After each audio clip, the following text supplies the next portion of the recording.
हरे कृष्णा कृष्णा कृष्णा हरे हरे, हरे राम राम राम हरे हरे, हरे कृष्णा कृष्णा कृष्णा हरे हरे, हरे राम राम राम हरे हरे, हरे कृष्णा कृष्णा कृष्णा हरे हरे, हरे राम राम राम हरे हरे, हरे कृष्णा कृष्णा कृष्णा हरे हरे, हरे राम राम राम हरे हरे,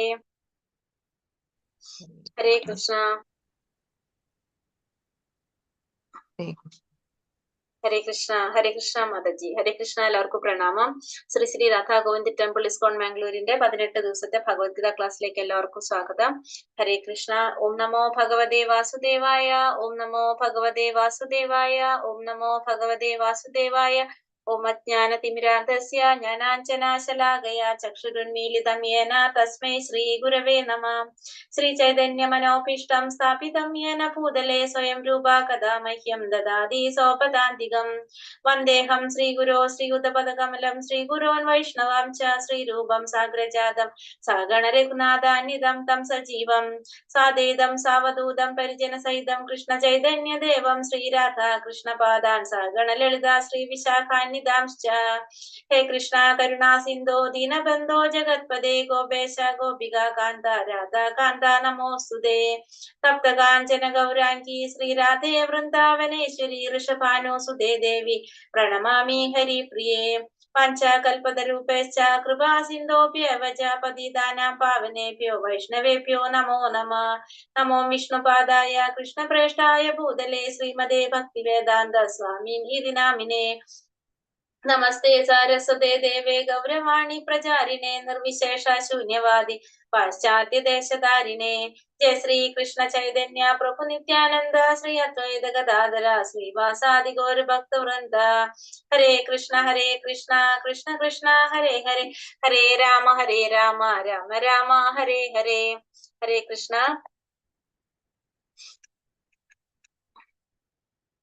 ഹരേ Krishna. Shri Shri Radha Govind temple ISKCON മാംഗ്ലൂരിന്റെ Bhagavad Gita ക്ലാസ്സിലേക്ക് ഒരിക്കൽ കൂടി എല്ലാവർക്കും സ്വാഗതം.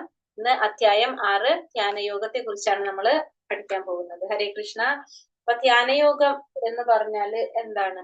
ധ്യാനയോഗം എന്ന് പറഞ്ഞു കഴിഞ്ഞാല് ഭഗവാനെ മനസ്സിൽ ധ്യാനിച്ച് സാക്ഷാത്കരിക്കാൻ ശ്രമിക്കുക. അതിനാണ് നമ്മൾ എന്ത് പറയുന്നത്? ധ്യാനം യോഗം. ധ്യാനിക്കുകയാണ് ചെയ്യണം. ഭഗവാനെ മനസ്സിൽ ധ്യാനിച്ചുകൊണ്ട് ഭഗവാന്റെ ഏതെങ്കിലും ഒരു രൂപത്തെ നമ്മൾ എന്ത് ചെയ്യണം? ഭഗവാന്റെ മനസ്സിൽ ആ രൂപത്തെ മനസ്സിൽ ധ്യാനിച്ചുകൊണ്ട് നമ്മൾ ഭഗവാനെ സാക്ഷാത്കരിക്കാൻ ശ്രമിക്കുന്നതിനാണ് നമ്മൾ ധ്യാനയോഗം എന്ന് പറയുന്നത്. പണ്ട് കാലത്ത് നമുക്കറിയാം, ഋഷിമാരെല്ലാവരും മുനിമാരും ഋഷിമാരൊക്കെ ഈ തപസ് ചെയ്തുകൊണ്ട് ഇങ്ങനെ ധ്യാനത്തിൽ ഇരുന്നു കൊണ്ട് അവർക്ക് ഇഷ്ടമുള്ള ഭഗവാന്റെ രൂപത്തെ മനസ്സിൽ ധ്യാനിച്ച് തപസ് ചെയ്യുമായിരുന്നു. അങ്ങനെ ധ്യാനിച്ച് അവരെന്താണ്, അവർ പരിശുദ്ധിയിലെത്തി ഭഗവാനെ മനസ്സിൽ ദർശിക്കാനായിട്ട് അവർക്ക് സാധിക്കും.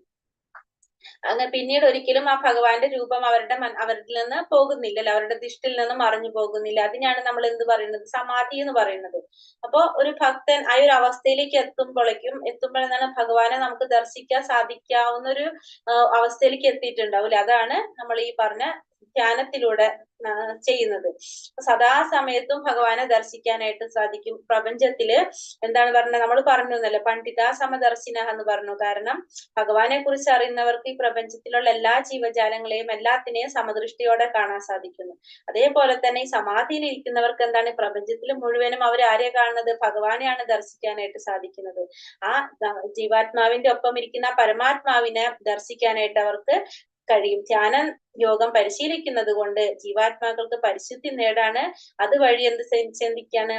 ശരീരത്തിന് പല സിദ്ധികളൊക്കെ കിട്ടുന്നുണ്ടാവും. അപ്പൊ ഈ അധ്യായത്തില് അഷ്ടാംഗ യോഗയെ കുറിച്ചാണ് ഭഗവാൻ പറയുന്നത്. അഷ്ടാംഗ യോഗയിലൂടെ പരമാത്മാ സാക്ഷാത്കാരം എങ്ങനെയാണ് ചെയ്യേണ്ടത് എന്നുള്ളതാണ് ഇതിൽ പറഞ്ഞിരിക്കുന്നത്. ഇപ്പൊ 3, 4, 5 അധ്യായത്തിൽ നമുക്ക് മനസ്സിലായി കർമ്മയോഗം പരിശീലിച്ചുകൊണ്ട് പരിശുദ്ധരായിക്കൊണ്ട് എങ്ങനെയാണ് നമുക്ക് ബ്രഹ്മനിർവാണം പോകേണ്ടതെന്നും ആധ്യാത്മിക തലത്തിലേക്ക് എങ്ങനെ ഉയരണം എന്നുള്ളതൊക്കെ നമുക്ക് പറഞ്ഞു തന്നു. അപ്പൊ ഈ അധ്യായത്തില് അഷ്ടാംഗ യോഗയിലൂടെ എങ്ങനെയാണ് നമുക്ക് ഭഗവാൻ സാക്ഷാത്കരിക്കാനായിട്ട് സാധിക്കുന്നത് എന്നാണ് നമുക്ക് പറഞ്ഞു തരുന്നത്. ഗീതാമഹാത്മ്യം ഭഗവത്ഗീതയുടെ ഒരു അധ്യായം പാരായണം ചെയ്യുന്ന ഒരു മർത്യന്റെ 32 തരത്തിലുള്ള അപരാധങ്ങളെ ഭഗവാൻ കേശവൻ പൊറുക്കുന്നു എന്നാണ് ഹരിഭക്തി വിലാസത്തില് പറയണം. അപ്പൊ ഭഗവത്ഗീതയുടെ ഏതെങ്കിലും ഒരു അധ്യായം പാരായണം ചെയ്താൽ തന്നെ 32 തരത്തിലുള്ള അപരാധങ്ങളെയാണ് ഭഗവാൻ പൊറുക്കുന്ന എന്നാണ് പറയുന്നത്. ശ്ലോകം തുടങ്ങാം. അധ്യായം 6 ധ്യാനയോഗം. ഓം നമോ ഭഗവതേ വാസുദേവായ. ശ്ലോകം 1. ശ്രീ ഭഗവാനുവാച അനാശ്രിത്യ കർമ്മഫലം കാര്യം കർമ്മ കരോതി യഃ സ സന്യാസി ച യോഗി ച ന നിരഗ്നിർന ചാക്രിയഃ. ശ്രീ ഭഗവാൻ പറഞ്ഞു, കർമ്മത്തിന്റെ ഫലത്തിൽ ആസക്തിയില്ലാതെ ധാർമ്മിക ബാധ്യത എന്ന നിലയിൽ കർമ്മം ചെയ്യുന്ന ആളാണ് സന്യാസി. അയാളാണ് യഥാർത്ഥ യോഗിയും, അല്ലാതെ അഗ്നിഹോത്രം ഉപേക്ഷിച്ചവനോ കടമ നിർവഹിക്കാത്തവനോ അല്ല. അപ്പൊ കർമ്മത്തിന്റെ ഫലത്തിൽ ആസക്തി ഇല്ലാണ്ട് ധാർമ്മികമായിട്ടുള്ള ഒരു ബാധ്യത എന്ന നിലയിൽ മാത്രം കർമ്മം ചെയ്യുന്ന ഒരു വ്യക്തിയാണ് ആര്? സന്യാസി എന്ന് പറയുന്നത്. അങ്ങനെയുള്ളവരെയാണ് സന്യാസികൾ എന്ന് നമുക്ക് പറയാൻ കഴിയുന്നത്. അയാളാണ് യഥാർത്ഥ യോഗി. അല്ലാതെ അഗ്നിഹോത്രം ഉപേക്ഷിച്ചവനോ സ്വന്തം കടമകൾ നിർവഹിക്കാത്തവനോ നമുക്ക് എന്തെന്ന് പറയാൻ സാധിക്കില്ല? സന്യാസി എന്ന് പറയാനായിട്ട് നമുക്ക് സാധിക്കുന്നില്ല. ഒരു വ്യക്തിക്ക് സന്യാസിക്കണം എന്ന് നമ്മൾ പറഞ്ഞു, ചതുരാശ്രമങ്ങൾ പറയുന്നുണ്ടല്ലോ. അതില് ലാസ്റ്റ് സ്റ്റേജാണ് സന്യാസം എന്ന് പറയുന്നത്. ഒരു വ്യക്തിക്ക് കുടുംബമായി കഴിയുന്ന ഒരു വ്യക്തിക്ക് സന്യാസിക്കണം എന്ന് തോന്നിയിട്ട് പെട്ടെന്ന് പോയി കഴിഞ്ഞാൽ എന്താ സംഭവിക്കുന്നത്? അയാൾ അവിടെ ചെന്നാലും അയാളുടെ ഉള്ളിൽ എന്തായിരിക്കും? തന്റെ വീട്ടിലത്തെ സ്ഥിതികളെ കുറിച്ചായിരിക്കും ചിന്തിച്ചുകൊണ്ടിരിക്കുന്നത്. അങ്ങനെയുള്ള വ്യക്തികൾക്ക് എന്ത് ചെയ്യാൻ സാധിക്കില്ല? സന്യാസം സ്വീകരിക്കാനായിട്ട് പറ്റില്ല. കാരണം അത് ആ ഒരു സ്റ്റെപ്പിൽ കൂടെ പോയി തന്റെ കടമ നിർവഹിക്കാത്തവർക്കൊന്നും യോഗിയാവാനോ സന്യാസിയാവാനോ കഴിയില്ല എന്ന് പറഞ്ഞു. അപ്പൊ ഇന്ദ്രിയങ്ങളെയും മനസ്സിനെയും നിയന്ത്രിക്കാനുള്ള ഏറ്റവും നല്ലൊരു മാർഗമാണ് എന്ത്? അഷ്ടാംഗ യോഗ പദ്ധതി പറയുന്നത്. ഈ അധ്യായത്തിൽ അതാണ് പറയുന്നത്. പക്ഷെ എങ്കിൽ കൂടി ഭഗവാൻ തന്നെ പറയുന്നുണ്ട്, അഷ്ടാംഗ യോഗ ഇതിൽ പറയുന്നുണ്ടെങ്കിലും ഏറ്റവും നല്ലത് എന്താണെന്ന് പറയുന്നത്? കൃഷ്ണാവബോധത്തോടെ കർമ്മം ചെയ്യുക എന്നതാണെന്ന് ഏറ്റവും വിശേഷപ്പെട്ടത് എന്നാണ് ഭഗവാൻ ഇതിൽ പറയി തരുന്നത്. അഷ്ടാംഗ യോഗയെ കുറിച്ച് പറയുന്നുണ്ട്, എന്നാലും കലിയുഗത്തിൽ ഇത് പ്രയാസമേറിയതാണ്. അപ്പൊ നമുക്ക് ഏറ്റവും പ്രധാനപ്പെട്ട നല്ലത് എന്താണെന്ന് ഭഗവാൻ പറയുന്നത്? കൃഷ്ണാവബോധത്തോടെ കർമ്മം ചെയ്യുക എന്നുള്ളതാണെന്ന് എടുത്തു പറയുന്നുണ്ട്. എല്ലാ ജീവാത്മാക്കളും ഭഗവാന്റെ അംശമായതുകൊണ്ട് കൃഷ്ണാവബോധത്തില് പ്രവർത്തനം അവരുടെ കടമയാണ്. നമുക്കറിയാം ഭഗവാന്റെ അംശമാണ് നമ്മളെല്ലാവരും. അപ്പൊ ഭഗവാന് വേണ്ടി പ്രവർത്തിക്കുക എന്നുള്ളത് നമ്മളുടെ ഓരോരുത്തരുടെയും കടമയാണ്. കാരണം ഉദാഹരണം എന്താ പറയുന്നത്? നമ്മുടെ ശരീരത്തിന്റെ അവയവങ്ങൾ ഓരോന്നും ആ ശരീരത്തിന്റെ തൃപ്തിക്ക് വേണ്ടിയാണ് പ്രവർത്തിക്കുന്നത്. ഒന്നുപോലും അതിന്റെ സംതൃപ്തിക്ക് വേണ്ടിയിട്ട് പ്രവർത്തിക്കുന്നില്ല. അതേപോലെ തന്നെ സ്വാർത്ഥ താല്പര്യം ഉപേക്ഷിച്ചുകൊണ്ട് പരമപുരുഷന്റെ സംതൃപ്തിക്കായിട്ട് കർമ്മങ്ങൾ അനുഷ്ഠിക്കുന്ന ജീവാത്മാക്കളാണ് ആര്? യഥാർത്ഥ സന്യാസികളും യഥാർത്ഥ യോഗിയും. അപ്പൊ ഈ സന്യാസത്തിന്റെ പരിത്യാഗത്തിന്, ഇങ്ങനെയുള്ള ഒരു പരിത്യാഗത്തിന് നമുക്ക് ഏറ്റവും നല്ല എക്സാമ്പിൾ ആണ് ആര്? ചൈതന്യ മഹാപ്രഭു. ചൈതന്യ മഹാപ്രഭു പറയുന്നത് തന്നെ എങ്ങനെയാണ്? ന ധനം ന ജനം ന സുന്ദരി കവിതാം വാ ജഗദീശ കാമയേ മമ ജന്മനീശ്വരേ ഭവതാത് ഭക്തിരഹേതു ഗീത്വയി. ശിക്ഷാഷ്ടകത്തിൽ പറയുന്നതാണ് അല്ലെ ചൈതന്യ മഹാപ്രഭു. എന്താ അതിൽ പറഞ്ഞിരിക്കുന്നത്? ഹേ സർവശക്ത, ധനം സമ്പാദിക്കാനോ സുന്ദരികളുമൊത്ത് സൗഖിക്കാനോ എനിക്ക് ആഗ്രഹമില്ല. അനേകം ശിഷ്യന്മാരും എനിക്ക് വേണ്ട. ജന്മങ്ങൾ ഓരോന്നിലും അങ്ങയിൽ അഹേതുകമായ ഭക്തി ഉണ്ടായാൽ മതി എന്നാ പറയുന്നത്. അങ്ങനെയാണ് ആര് പറയുന്നത്?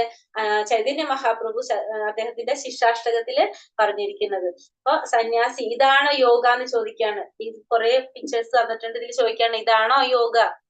ഇതൊക്കെ യോഗകളാണ്. ഇതൊന്നും എന്താണ്? യോഗകളല്ല. ഇതൊക്കെ നമ്മൾ എന്താ ചെയ്യുന്നത്? നമ്മളെ ശരീരത്തിന്, ശരിക്കും പറഞ്ഞാൽ ശരീരത്തിന് കൊടുക്കുന്ന ഓരോ കഷ്ടപ്പാടുകളാണ് ഇതൊക്കെ, ബുദ്ധിമുട്ടുകളാണ്. ഇതിനൊന്നും നമുക്ക് എന്തെന്ന് പറയാൻ സാധിക്കുന്നില്ല? യോഗ എന്ന് പറയാനായിട്ട് സാധിക്കുന്നില്ല. കാരണം ഇതൊക്കെ എന്താണ്? ശരീരത്തിന് ചെയ്യുന്ന ഓരോ തരത്തിലുള്ള ബുദ്ധിമുട്ടുകള്, ശരീരത്തിന് നമ്മൾ എന്താ ചെയ്യണത്? ഇതിനെ കഷ്ടപ്പെടുത്താന്ന് പറയില്ല. അതൊക്കെയാണ് നമ്മൾ ഇത് പറയുന്നത് അല്ലെ. പല രീതിയിൽ ഈ തല കുഴിച്ചിടുന്നതൊക്കെ എങ്ങനെയാണ്? ശരീരത്തിനെ ഉപദ്രവിക്കുകയാണ് ചെയ്യുന്നത്. ശരിക്കും യോഗ എന്ന് പറഞ്ഞാൽ എന്താണ്? ഭഗവാനുമായിട്ട് കണക്ട് ചെയ്യിക്കുക അല്ലെ. ഭഗവാനുമായിട്ട് കണക്ട് ചെയ്യിക്കുന്നതിനെല്ലാം ബന്ധിപ്പിക്കുന്ന എല്ലാ പ്രക്രിയകളെയും നമുക്ക് എന്തെന്ന് പറയാം? യോഗം എന്ന് പറയാം. അപ്പൊ ഭഗവാനുമായിട്ട്, ദൈവമായിട്ട് കണക്ട് ചെയ്യിപ്പിക്കുന്നതിനെയാണ് നമ്മൾ എന്ത് പറയുന്നത്? യോഗ എന്ന് പറയുന്നത് അല്ലെ. അതൊക്കെ വരുന്നുണ്ട്. കർമ്മയോഗം, ജ്ഞാനയോഗം, അഷ്ടാംഗയോഗം, ഭക്തിയോഗം. ഈ യോഗ ഈ പറഞ്ഞ ഭഗവാനുമായിട്ട് കണക്ട് ചെയ്യിപ്പിക്കുന്നതെല്ലാം എന്താണ്? യോഗമാണ് എന്ന് പറഞ്ഞു. അപ്പൊ അഷ്ടാംഗ യോഗയെ കുറിച്ചാണ് ഇതിൽ പറയണെന്ന് പറഞ്ഞു. അപ്പൊ അഷ്ടാംഗ യോഗയുടെ 8 സ്റ്റെപ്പുകൾ പറയാണ് നമ്മള്. 8 സ്റ്റെപ്പുകളാണ് അഷ്ടാംഗ യോഗയിലുള്ളത്. അതില് ഫസ്റ്റ് യമ, നിയമ, ആസന, പ്രാണായാമ, പ്രത്യാഹാരം, ധാരണ, ധ്യാന, സമാധി. ഇങ്ങനെ 8 സ്റ്റെപ്പുകളാണ് അഷ്ടാംഗ യോഗയിലേക്കുള്ളത്. ഇപ്പൊ ഫസ്റ്റ് യമത്തിൽ നിന്ന് സമാധിയിലേക്ക് എത്തുമ്പോഴേക്കും എന്തായിരിക്കും? ആ വ്യക്തി ഭഗവാനെ ദർശിക്കാനുള്ള ഒരു എന്തുണ്ടാവും? കഴിവ് ഉണ്ടാവും. ആ ആനന്ദത്തിലുള്ള ഒരു സിറ്റുവേഷൻ എന്താ പറയാ ഒരു പൊസിഷനിൽ എത്തിയിട്ടുണ്ടാവും. അപ്പൊ ഫസ്റ്റത്തെ ഇത് പറയണത് എന്താണ്? ഫസ്റ്റ് പറയണത് അഷ്ടാംഗ യോഗയില് യമമാണ് പറയണത്. യമം എന്ന് വെച്ചാൽ എന്താണ്? നമ്മൾ അനുസരിക്കേണ്ടതായിട്ടുള്ളത്, നമ്മൾ ശീലിക്കേണ്ടതായിട്ടുള്ള കാര്യങ്ങൾ, നമ്മൾ അനുസരിക്കേണ്ടതായിട്ടുള്ള ചില കാര്യങ്ങൾ ഉണ്ടാവും, അല്ലെങ്കിൽ നമ്മൾ നിയന്ത്രിക്കേണ്ടതായിട്ടുള്ള ചില കാര്യങ്ങൾ, അതിനൊക്കെ നമുക്ക് എന്ത് പറയണത്? നമുക്ക് യമം എന്ന് പറയാം. യമ നിങ്ങൾ പറയുന്നതല്ല. ചിലത് നമ്മൾ എന്താണ് ചെയ്യുന്നത്? ചിലത് ഉപേക്ഷിക്കേണ്ടതായിട്ടുള്ള, ചിലത് നമ്മൾ അനുസരിക്കേണ്ടതായിട്ടുള്ള ചില ശീലങ്ങൾ, അതായത് ചില നിയന്ത്രണങ്ങൾ ഉണ്ടാവണം. ചിലപ്പോൾ നമ്മൾ എന്തെങ്കിലും ഉപേക്ഷിക്കേണ്ടതായിട്ട് വരും.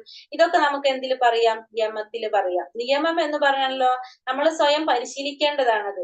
നമ്മൾ പ്രാക്ടീസ് ചെയ്യുന്നത്, സ്വയം പരിശീലിക്കേണ്ടതാണ് നമ്മൾ എന്തിനു പറയണത്? നിയമം എന്ന് പറയുന്നത്. അപ്പൊ നമ്മളിപ്പോ രാവിലെ എണീറ്റ് എന്താ പറയണത്? നാമം ജപിക്കാനായിട്ട് ദേഹശുദ്ധി വരുത്തി നാമം ജപിക്കുക, ആരാധന ചെയ്യുക, ഈ ഭൗതികമായിട്ടുള്ള ഈ കർമ്മങ്ങൾ നമ്മൾ അതൊക്കെ എന്താണ്? നമ്മൾ പരിശീലിച്ച് വരുന്നത്, ഭഗവാന് വേണ്ടിയിട്ട് ചെയ്ത് നമ്മൾ എന്തിലേക്ക് എത്താണത്? പരിശീലനത്തിലേക്ക് എത്തിക്കൊണ്ടിരിക്കുന്നത്. അതിനൊക്കെ നമുക്ക് എന്ത് പറയാം? നിയമം എന്ന് പറയാം. അപ്പൊ യമ എന്ന് പറയുന്നത് നമ്മൾ അനുസരിക്കേണ്ടതായിട്ടുള്ളത്, നമുക്ക് ചില നിയന്ത്രണങ്ങളോട് കൂടി നമ്മൾ അനുസരിക്കേണ്ടതായിട്ടുള്ളത് യമങ്ങള്. നിയമം എന്ന് പറഞ്ഞാൽ നമ്മൾ പാലിക്കേണ്ടതായിട്ട്, നമ്മൾ പരിശീലിക്കേണ്ടതായിട്ടുള്ളത് യമങ്ങള്, നിയമങ്ങള്. അത് കഴിഞ്ഞിട്ട് അടുത്ത സ്റ്റെപ്പ് വരുന്ന എന്താണ്? ആസന. ആസന എന്ന് വെച്ചെന്താണ്? പോസ്റ്റർ അല്ലെ, മെഡിറ്റേഷൻ സീറ്റ്. അത് നമ്മളെ ഒരു പോസ്റ്റർ ആണ് നമ്മൾ എന്ത് പറയണത്? ആസന എന്ന് പറയുന്നത്. ഇനി പ്രാണായാമ എന്ന് പറഞ്ഞു കഴിഞ്ഞാലോ, പ്രാണായാമം എന്ന് വെച്ചിട്ടുണ്ടെങ്കിൽ ബ്രെത്ത് കൺട്രോൾ ചെയ്യണം. നമ്മള് എന്താ പറയാ, ശ്വാസത്തെ നിയന്ത്രിക്കുന്നതിന് നമുക്ക് എന്ത് പറയാം? പ്രാണായാമ. പ്രത്യാഹാരം എന്ന് പറഞ്ഞു കഴിഞ്ഞാല് ഇന്ദ്രിയങ്ങളെ നിയന്ത്രിക്കാം, വിഡ്രോവൽ ഓഫ് സെൻസ്. നമ്മളെ ഇന്ദ്രിയങ്ങളെ നിയന്ത്രിക്കുന്നതാണ് നമ്മൾ എന്ത് പറയണത്? പ്രത്യാഹാരം എന്ന് പറയുന്നത്.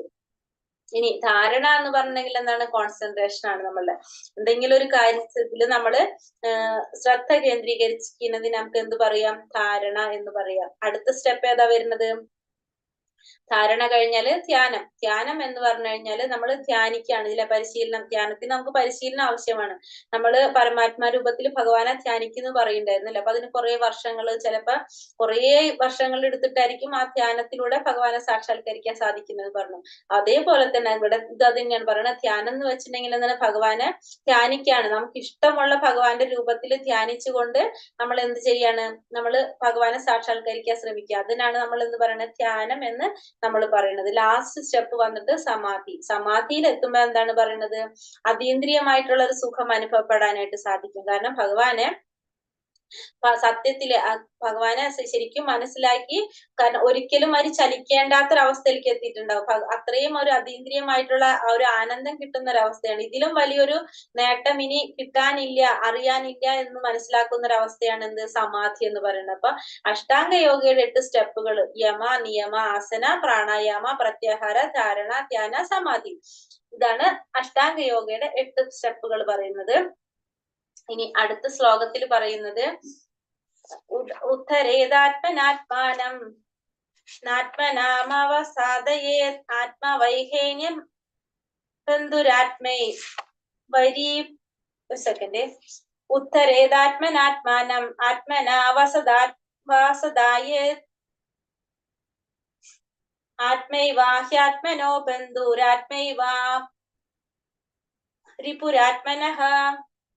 മനുഷ്യൻ മനസ്സിന്റെ സഹായത്തോടെ സ്വയം ഉദ്ധരിക്കണം, അധപതിക്കരുത്. ബദ്ധനായ ആത്മാവിനെ തന്റെ മനസ്സത്ര ബന്ധു, അത് തന്നെയാണ് ശത്രുവും. ഇവിടെ എന്താ പറയണത്? ഉത്തരേതാത്മനാത്മാനം ആത്മനാവസാദായ എന്ന് പറയുന്നത്. എന്താ പറയണത് ഇവിടെ? നമ്മള് സ്വയം മനസ്സിലാക്കുക. എങ്ങനെ? നമ്മളെ ആത്മാവിനെ എങ്ങനെ ഉദ്ധരിക്കണം എന്നാ പറയണത്? മനസ്സിന്റെ സഹായത്തോടെ സ്വയം ഉദ്ധരിക്കണം എന്നാ പറയുന്നത് ഇവിടെ. അധപതിക്കരുത്. ബദ്ധനായ ആത്മാവിനെ തന്റെ മനസ്സാണ് ബന്ധു, അത് തന്നെയാണ് ശത്രുവും എന്ന് പറയണം. അപ്പൊ നമ്മളുടെ മനസ്സിന്റെ സഹായത്തോടെ നമ്മൾ സ്വയം ഉദ്ധരിക്കാൻ ശ്രമിക്കണം, അധപതിക്കാതെ. മനസ്സാണ് നമ്മുടെ ബന്ധു, അത് തന്നെയാണ് നമ്മുടെ ശത്രു എന്ന് പറയുന്നത്. നമ്മുടെ മനസ്സ് തന്നെയാണ് നമ്മളുടെ ബന്ധുവും ശത്രുവും എന്നാണ് ഇവിടെ എടുത്തു പറയുന്നത്. അപ്പൊ ഇന്ദ്രിയ വിഷയങ്ങളുടെ ആകർഷണ വലയത്തിൽ നിന്ന് നമ്മൾ എന്തിനെ മോചിപ്പിക്കണം?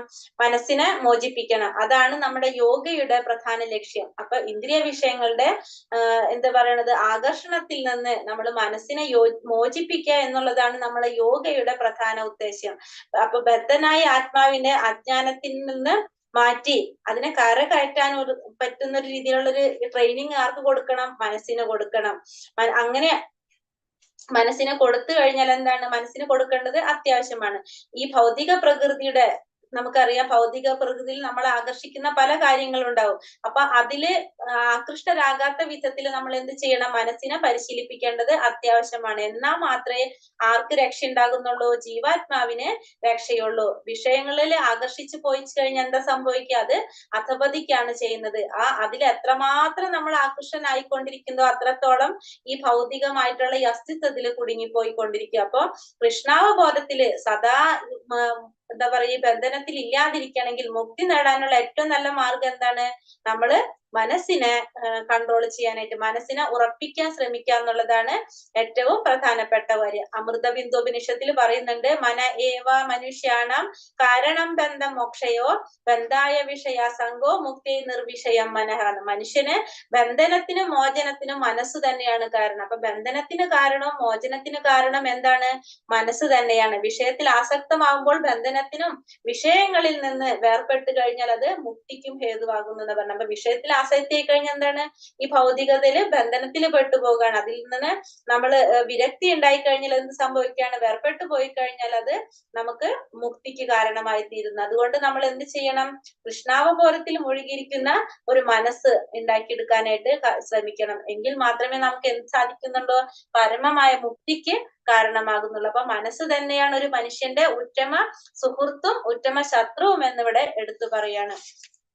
ബന്ധുരാത്മനസ്തസ്യ യേനാത്മൈവാത്മനാജിതഃ അനാത്മനസ്തു ശത്രുത്തെ വർത്തതേതാത്മൈവ ശത്രുവത്. മനസ്സിനെ ജയിച്ചവന് മനസ്സു തന്നെയാണ് ഉറ്റ സുഹൃത്ത്. അതിന് കഴിയാത്തവനാകട്ടെ മനസ്സ് പരമശത്രുവുമായിരിക്കും. അപ്പൊ മനസ്സിനെ ജയിച്ചവന് മനസ്സ് തന്നെയാണ് ഉത്തമ സുഹൃത്ത് എന്ന് പറയണം. അപ്പൊ മനസ്സിനെ ജയിച്ചു കഴിഞ്ഞാൽ ഏറ്റവും ഉറ്റ സുഹൃത്ത് ആരായിരിക്കും? മനസ്സ് തന്നെയായിരിക്കും. പക്ഷെ അതിന് കഴിയാതെ വന്നു കഴിഞ്ഞാലോ മനസ്സ് പരമശത്രുവുമായിരിക്കും എന്ന് പറയണം. അപ്പൊ മനുഷ്യന്റെ ധർമ്മം നിറവേറ്റുന്നതിൽ ഒരു ആത്മസുഹൃത്ത് ആവരിക്കാൻ വേണ്ടിയിട്ട് നമ്മൾ എന്ത് ചെയ്യണം? മനസ്സിനെ നിയന്ത്രിക്കണം. അതാണ് നമ്മുടെ എന്തിന്റെ ഉദ്ദേശം? ഈ യോഗയുടെ അഷ്ടാംഗ യോഗ ചര്യയുടെ ഉദ്ദേശം അതാണ്. അപ്പൊ മനസ്സിനെ നിയന്ത്രിക്കാതെ വന്നിട്ട് യോഗകളൊക്കെ നമ്മൾ ചെയ്തു കഴിഞ്ഞിട്ടുണ്ടെങ്കിൽ അതെന്താണ്? അത് വെറുതെ സമയം കളയിൽ മാത്രമേ ആകുന്നുള്ളൂ. മനസ്സിനെ നിയന്ത്രിക്കാന്നുള്ളതാണ് യോഗയുടെ ഉദ്ദേശം. പക്ഷെ അതുകൊണ്ട് നമുക്കത് ചെയ്തില്ലെങ്കിലോ പറ്റിയില്ലെങ്കിലോ നമ്മൾ വെറുതെ സമയം കളയിൽ മാത്രമാണ് അതില് സംഭവിക്കുന്നത്. മനസ്സടക്കാൻ കഴിയാഞ്ഞു വന്നു കഴിഞ്ഞാൽ എന്താണ്? മനസ്സ് നമ്മളുടെ പരമശത്രു ആയിരിക്കും എന്ന് പറഞ്ഞു. അപ്പൊ നമ്മള് ജീവിതം മുഴുവൻ എന്ത് ചെയ്യേണ്ടി വരും? ഈ പരമശത്രുവിന്റെ ഒപ്പാണ് നമ്മൾ ജീവിച്ചു പോകുന്നത്. അപ്പൊ എന്താ സംഭവിക്കുക? നമ്മളെ ജീവിതം മാത്രല്ല, നമ്മളെ ജീവിതത്തിന്റെ ലക്ഷ്യം എന്താണ്? ഇതൊക്കെ വെറുതെ ആയി പോകാണ് ചെയ്യുന്നത്. ആ പരമശത്രുവായ മനസ്സിന്റെ ഒപ്പാണ് നമ്മൾ പോകുന്നത് വെച്ചിട്ടുണ്ടെങ്കിൽ നമ്മളെ ജീവിതവും നമ്മളെ ജീവിതത്തിന്റെ ലക്ഷ്യങ്ങളും എല്ലാം അത് വ്യർത്ഥമായി പോയിക്കൊണ്ടിരിക്കുകയാണ് ചെയ്യുന്നത്. അപ്പൊ മനസ്സിനെ കീഴടങ്ങാത്ത ഒരു ശത്രുവായിരിക്കുന്ന കാലത്തോളം നമുക്ക് എന്തുണ്ടാവുന്ന പറയണത്?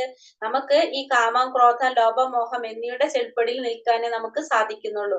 അതുകൊണ്ട് നമ്മൾ എന്ത് ചെയ്യാൻ ശ്രമിക്കണം? മനസ്സിനെ കീഴടക്കാനായിട്ട് എപ്പോഴും മനസ്സിനെ കൺട്രോൾ ചെയ്യാനായിട്ട് ശ്രമിച്ചു കൊണ്ടിരിക്കണം. ഇല്ലെങ്കിൽ ഈ ശത്രുവായിട്ടുള്ള മനസ്സിന്റെ ഒപ്പം നമ്മൾ എന്താണ്? ജീവിതം മുഴുവനും ജീവിച്ച് തീർക്കേണ്ടി വരും. അപ്പോ നമ്മളെ ജീവിത ലക്ഷ്യത്തെയും ജീവിതത്തിന്റെയൊക്കെ ആ ഒരു അർത്ഥം തന്നെ മാറിപ്പോകാണ് ചെയ്യുന്നത്. ജിതാത്മനാ പ്രശാന്തസ്യ പരമാത്മാ സമാഹിതഃ ശീതോഷ്ണ സുഖ ദുഃഖേഷു തഥാ മാനാപമാനയോഹോ.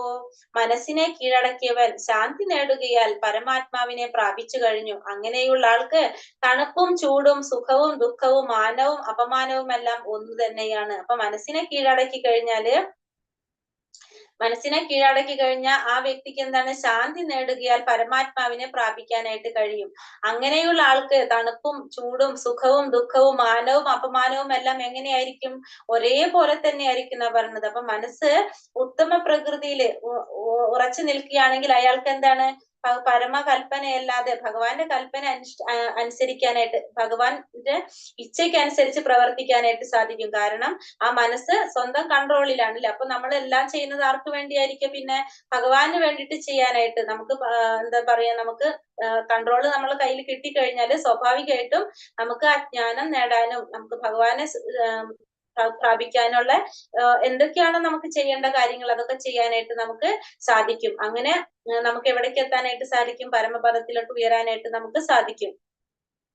ഈ നമ്മൾ ഈ പറയുന്ന നിർദ്ദേശങ്ങൾ മുഴുവൻ അപ്പൊ ആര് സ്വീകരിക്കാണ്? അവിടെ മനസ്സ് സ്വീകരിക്കാണ്. അപ്പൊ അതിന് വഴങ്ങിയിട്ട് പരമാത്മാവിന്റെ നിർദ്ദേശം അത് തന്നെ അനുസരിച്ചു കൊണ്ട് ഇങ്ങനെ പോയിക്കൊണ്ടിരിക്കുകയാണ് ചെയ്യുന്നത്. അതാണ് നമുക്ക് മനസ്സ് നിയന്ത്രിക്കുന്നത് കൊണ്ടുള്ള ഒരു ഫലം പറയുന്നത്. അല്ലാത്തവർക്കാണെങ്കിലോ അവര് തന്നെ സ്വന്തം ഇഷ്ടത്തിന് എന്താ പറയുക അതേപോലത്തെ രീതിയിൽ പോകാണ് ചെയ്യുന്നത്. കാരണം അവരുടെ ഇഷ്ടത്തിന് അവർക്ക് എന്താണോ തോന്നുന്നത് അതിനനുസരിച്ച് പ്രവർത്തിക്കാണ്. പക്ഷെ കൃഷ്ണാവബോധത്തിലുള്ള ഒരാൾക്ക് അപ്പൊ എന്താ സംഭവിക്കുന്നത്? ഈ അതീന്ദ്രിയ അവസ്ഥ കൈവരുന്നത് കൊണ്ട് ആ ഭക്തന് സുഖദുഃഖങ്ങളോ ശീതോഷ്ണങ്ങളോ ഇതൊന്നും ബാധിക്കുന്നില്ല എന്ന് മാത്രമല്ല, ഭൗതിക ജീവിതത്തിലെ ദ്വന്ദ്ങ്ങളൊന്നും അവയെ ബാധിക്കുന്നില്ല. സുഖാണോ ദുഃഖാണോ, ഈ പറഞ്ഞത് തന്നെ, സുഖാണോ ദുഃഖാണോ, തണുപ്പാണോ ചൂടാണോ, മാനാണോ അപമാനാണോ, അതൊന്നും ആരെ ബാധിക്കുന്നില്ല? മനസ്സിനെ കീഴടക്കി ശാന്തി നേടിയ വ്യക്തികൾക്ക് ബാധിക്കുന്നില്ല. അവർക്ക് അതുകൊണ്ട് പരമാത്മാവിനെ പ്രാപിക്കാനായിട്ട് സാധിക്കും. പരമാത്മാവിനെ പ്രാപിച്ചു കഴിഞ്ഞാൽ അതിനനുസരിച്ച് നമുക്ക് പ്രവർത്തിക്കാനും നമ്മളെ മനസ്സിന്റെ നിയന്ത്രണം എല്ലാം നമ്മളുടെ കയ്യിലായി വരികയാണ് ചെയ്യുന്നത്. അപ്പൊ അങ്ങനെ മനസ്സിനെ കീഴടക്കിയവൻ എന്ത് ചെയ്യാൻ സാധിക്കും എന്ന് പറയുന്നത്? ശാന്തി നേടാനായിട്ട് സാധിക്കും. ജ്ഞാന വിജ്ഞാന തൃപ്താത്മാ കുടസ്ഥോ വിജിതേന്ദ്രിയ യുക്ത ഇത്യുച്യതേ യോഗി സമലോഷ്ടാശ്മ കാഞ്ചന. ഇവിടെ എന്താ പറയുന്നത്? ജ്ഞാനം കൊണ്ടും സാക്ഷാത്കാരം കൊണ്ടും തികച്ചും സംതൃപ്തനായ ഒരാളെ ആത്മസാക്ഷാത്കാരനിഷ്ഠനായ യോഗി എന്ന് പറയാം. അപ്പൊ ജ്ഞാനം കൊണ്ടും സാക്ഷാത്കാരം കൊണ്ടും തികച്ചും സംതൃപ്തനായിട്ടുള്ള ഒരാളെ ആത്മസാക്ഷാത്കാരനിഷ്ഠനായ യോഗി എന്ന് പറയാം. സംയമിയായ അയാൾ അഭൗതികതയിൽ സ്ഥിതി ചെയ്യുന്നു. അയാളുടെ ദൃഷ്ടിയിൽ കല്ലും മണ്ണും സ്വർണവും ഒന്നുപോലെ തന്നെയാണ്. ഇവിടെ നമുക്ക് എന്താ പറഞ്ഞ? ജ്ഞാനം ആ സാക്ഷാത്കാരവും കൊണ്ട് തികച്ചും സംതൃപ്തനായിട്ടുള്ള ഒരാളല്ലേ, ഭഗവാനെ കുറിച്ചിട്ടുള്ള അറിവ് നേടിയ ഒരു വ്യക്തി, ആത്മസാക്ഷാത്കാരം നേടിയ ഒരു വ്യക്തി സംതൃപ്തനായിരിക്കും. ആ ഒരാൾക്ക് എങ്ങനെയാണ് പറഞ്ഞ? അയാളെ നമുക്ക് യോഗി എന്ന് പറയാം. അയാളുടെ കണ്ണിൽ എങ്ങനെയായിരിക്കും? കല്ലും മണ്ണും സ്വർണവും എല്ലാം ഒരുപോലെ തന്നെയായിരിക്കും. നമ്മൾ ഇന്നലെ പറഞ്ഞു പണ്ഡിത സമദർശനാണ്. അതായത് പണ്ഡിതന്മാര് എല്ലാ ജീവാത്മാക്കളെയും ജീവജാലങ്ങളെയും എന്താണ്? ഒരേപോലെ ദർശിക്കുന്നവരാണ്. അതേപോലെ തന്നെയാണ് അയാളുടെ ദൃഷ്ടിയിൽ എന്താണ്? കല്ലും മണ്ണും സ്വർണവും എല്ലാം ഒരുപോലെ തന്നെയാണ്. ഒന്നിനോടും അയാൾക്ക് എന്തെന്ന പ്രത്യേകമായിട്ടുള്ള ഇഷ്ടവും ഇല്ല, പ്രത്യേകമായിട്ടൊരു വിരോധവും ഇല്ല. എല്ലാതും ഒരേപോലെ തന്നെ കാണാനായിട്ട് ആര് ശ്രമിക്കാണ്? ഈ ആർക്ക് സാധിക്കാണ്? ഈ ആത്മനിഷ്ഠനായ യോഗികൾക്ക് സാധിക്കുന്നതാണ്. കൃഷ്ണാവബോധത്തിന്റെ ശാസ്ത്രമാണ് എന്ത്? ഭഗവത്ഗീത.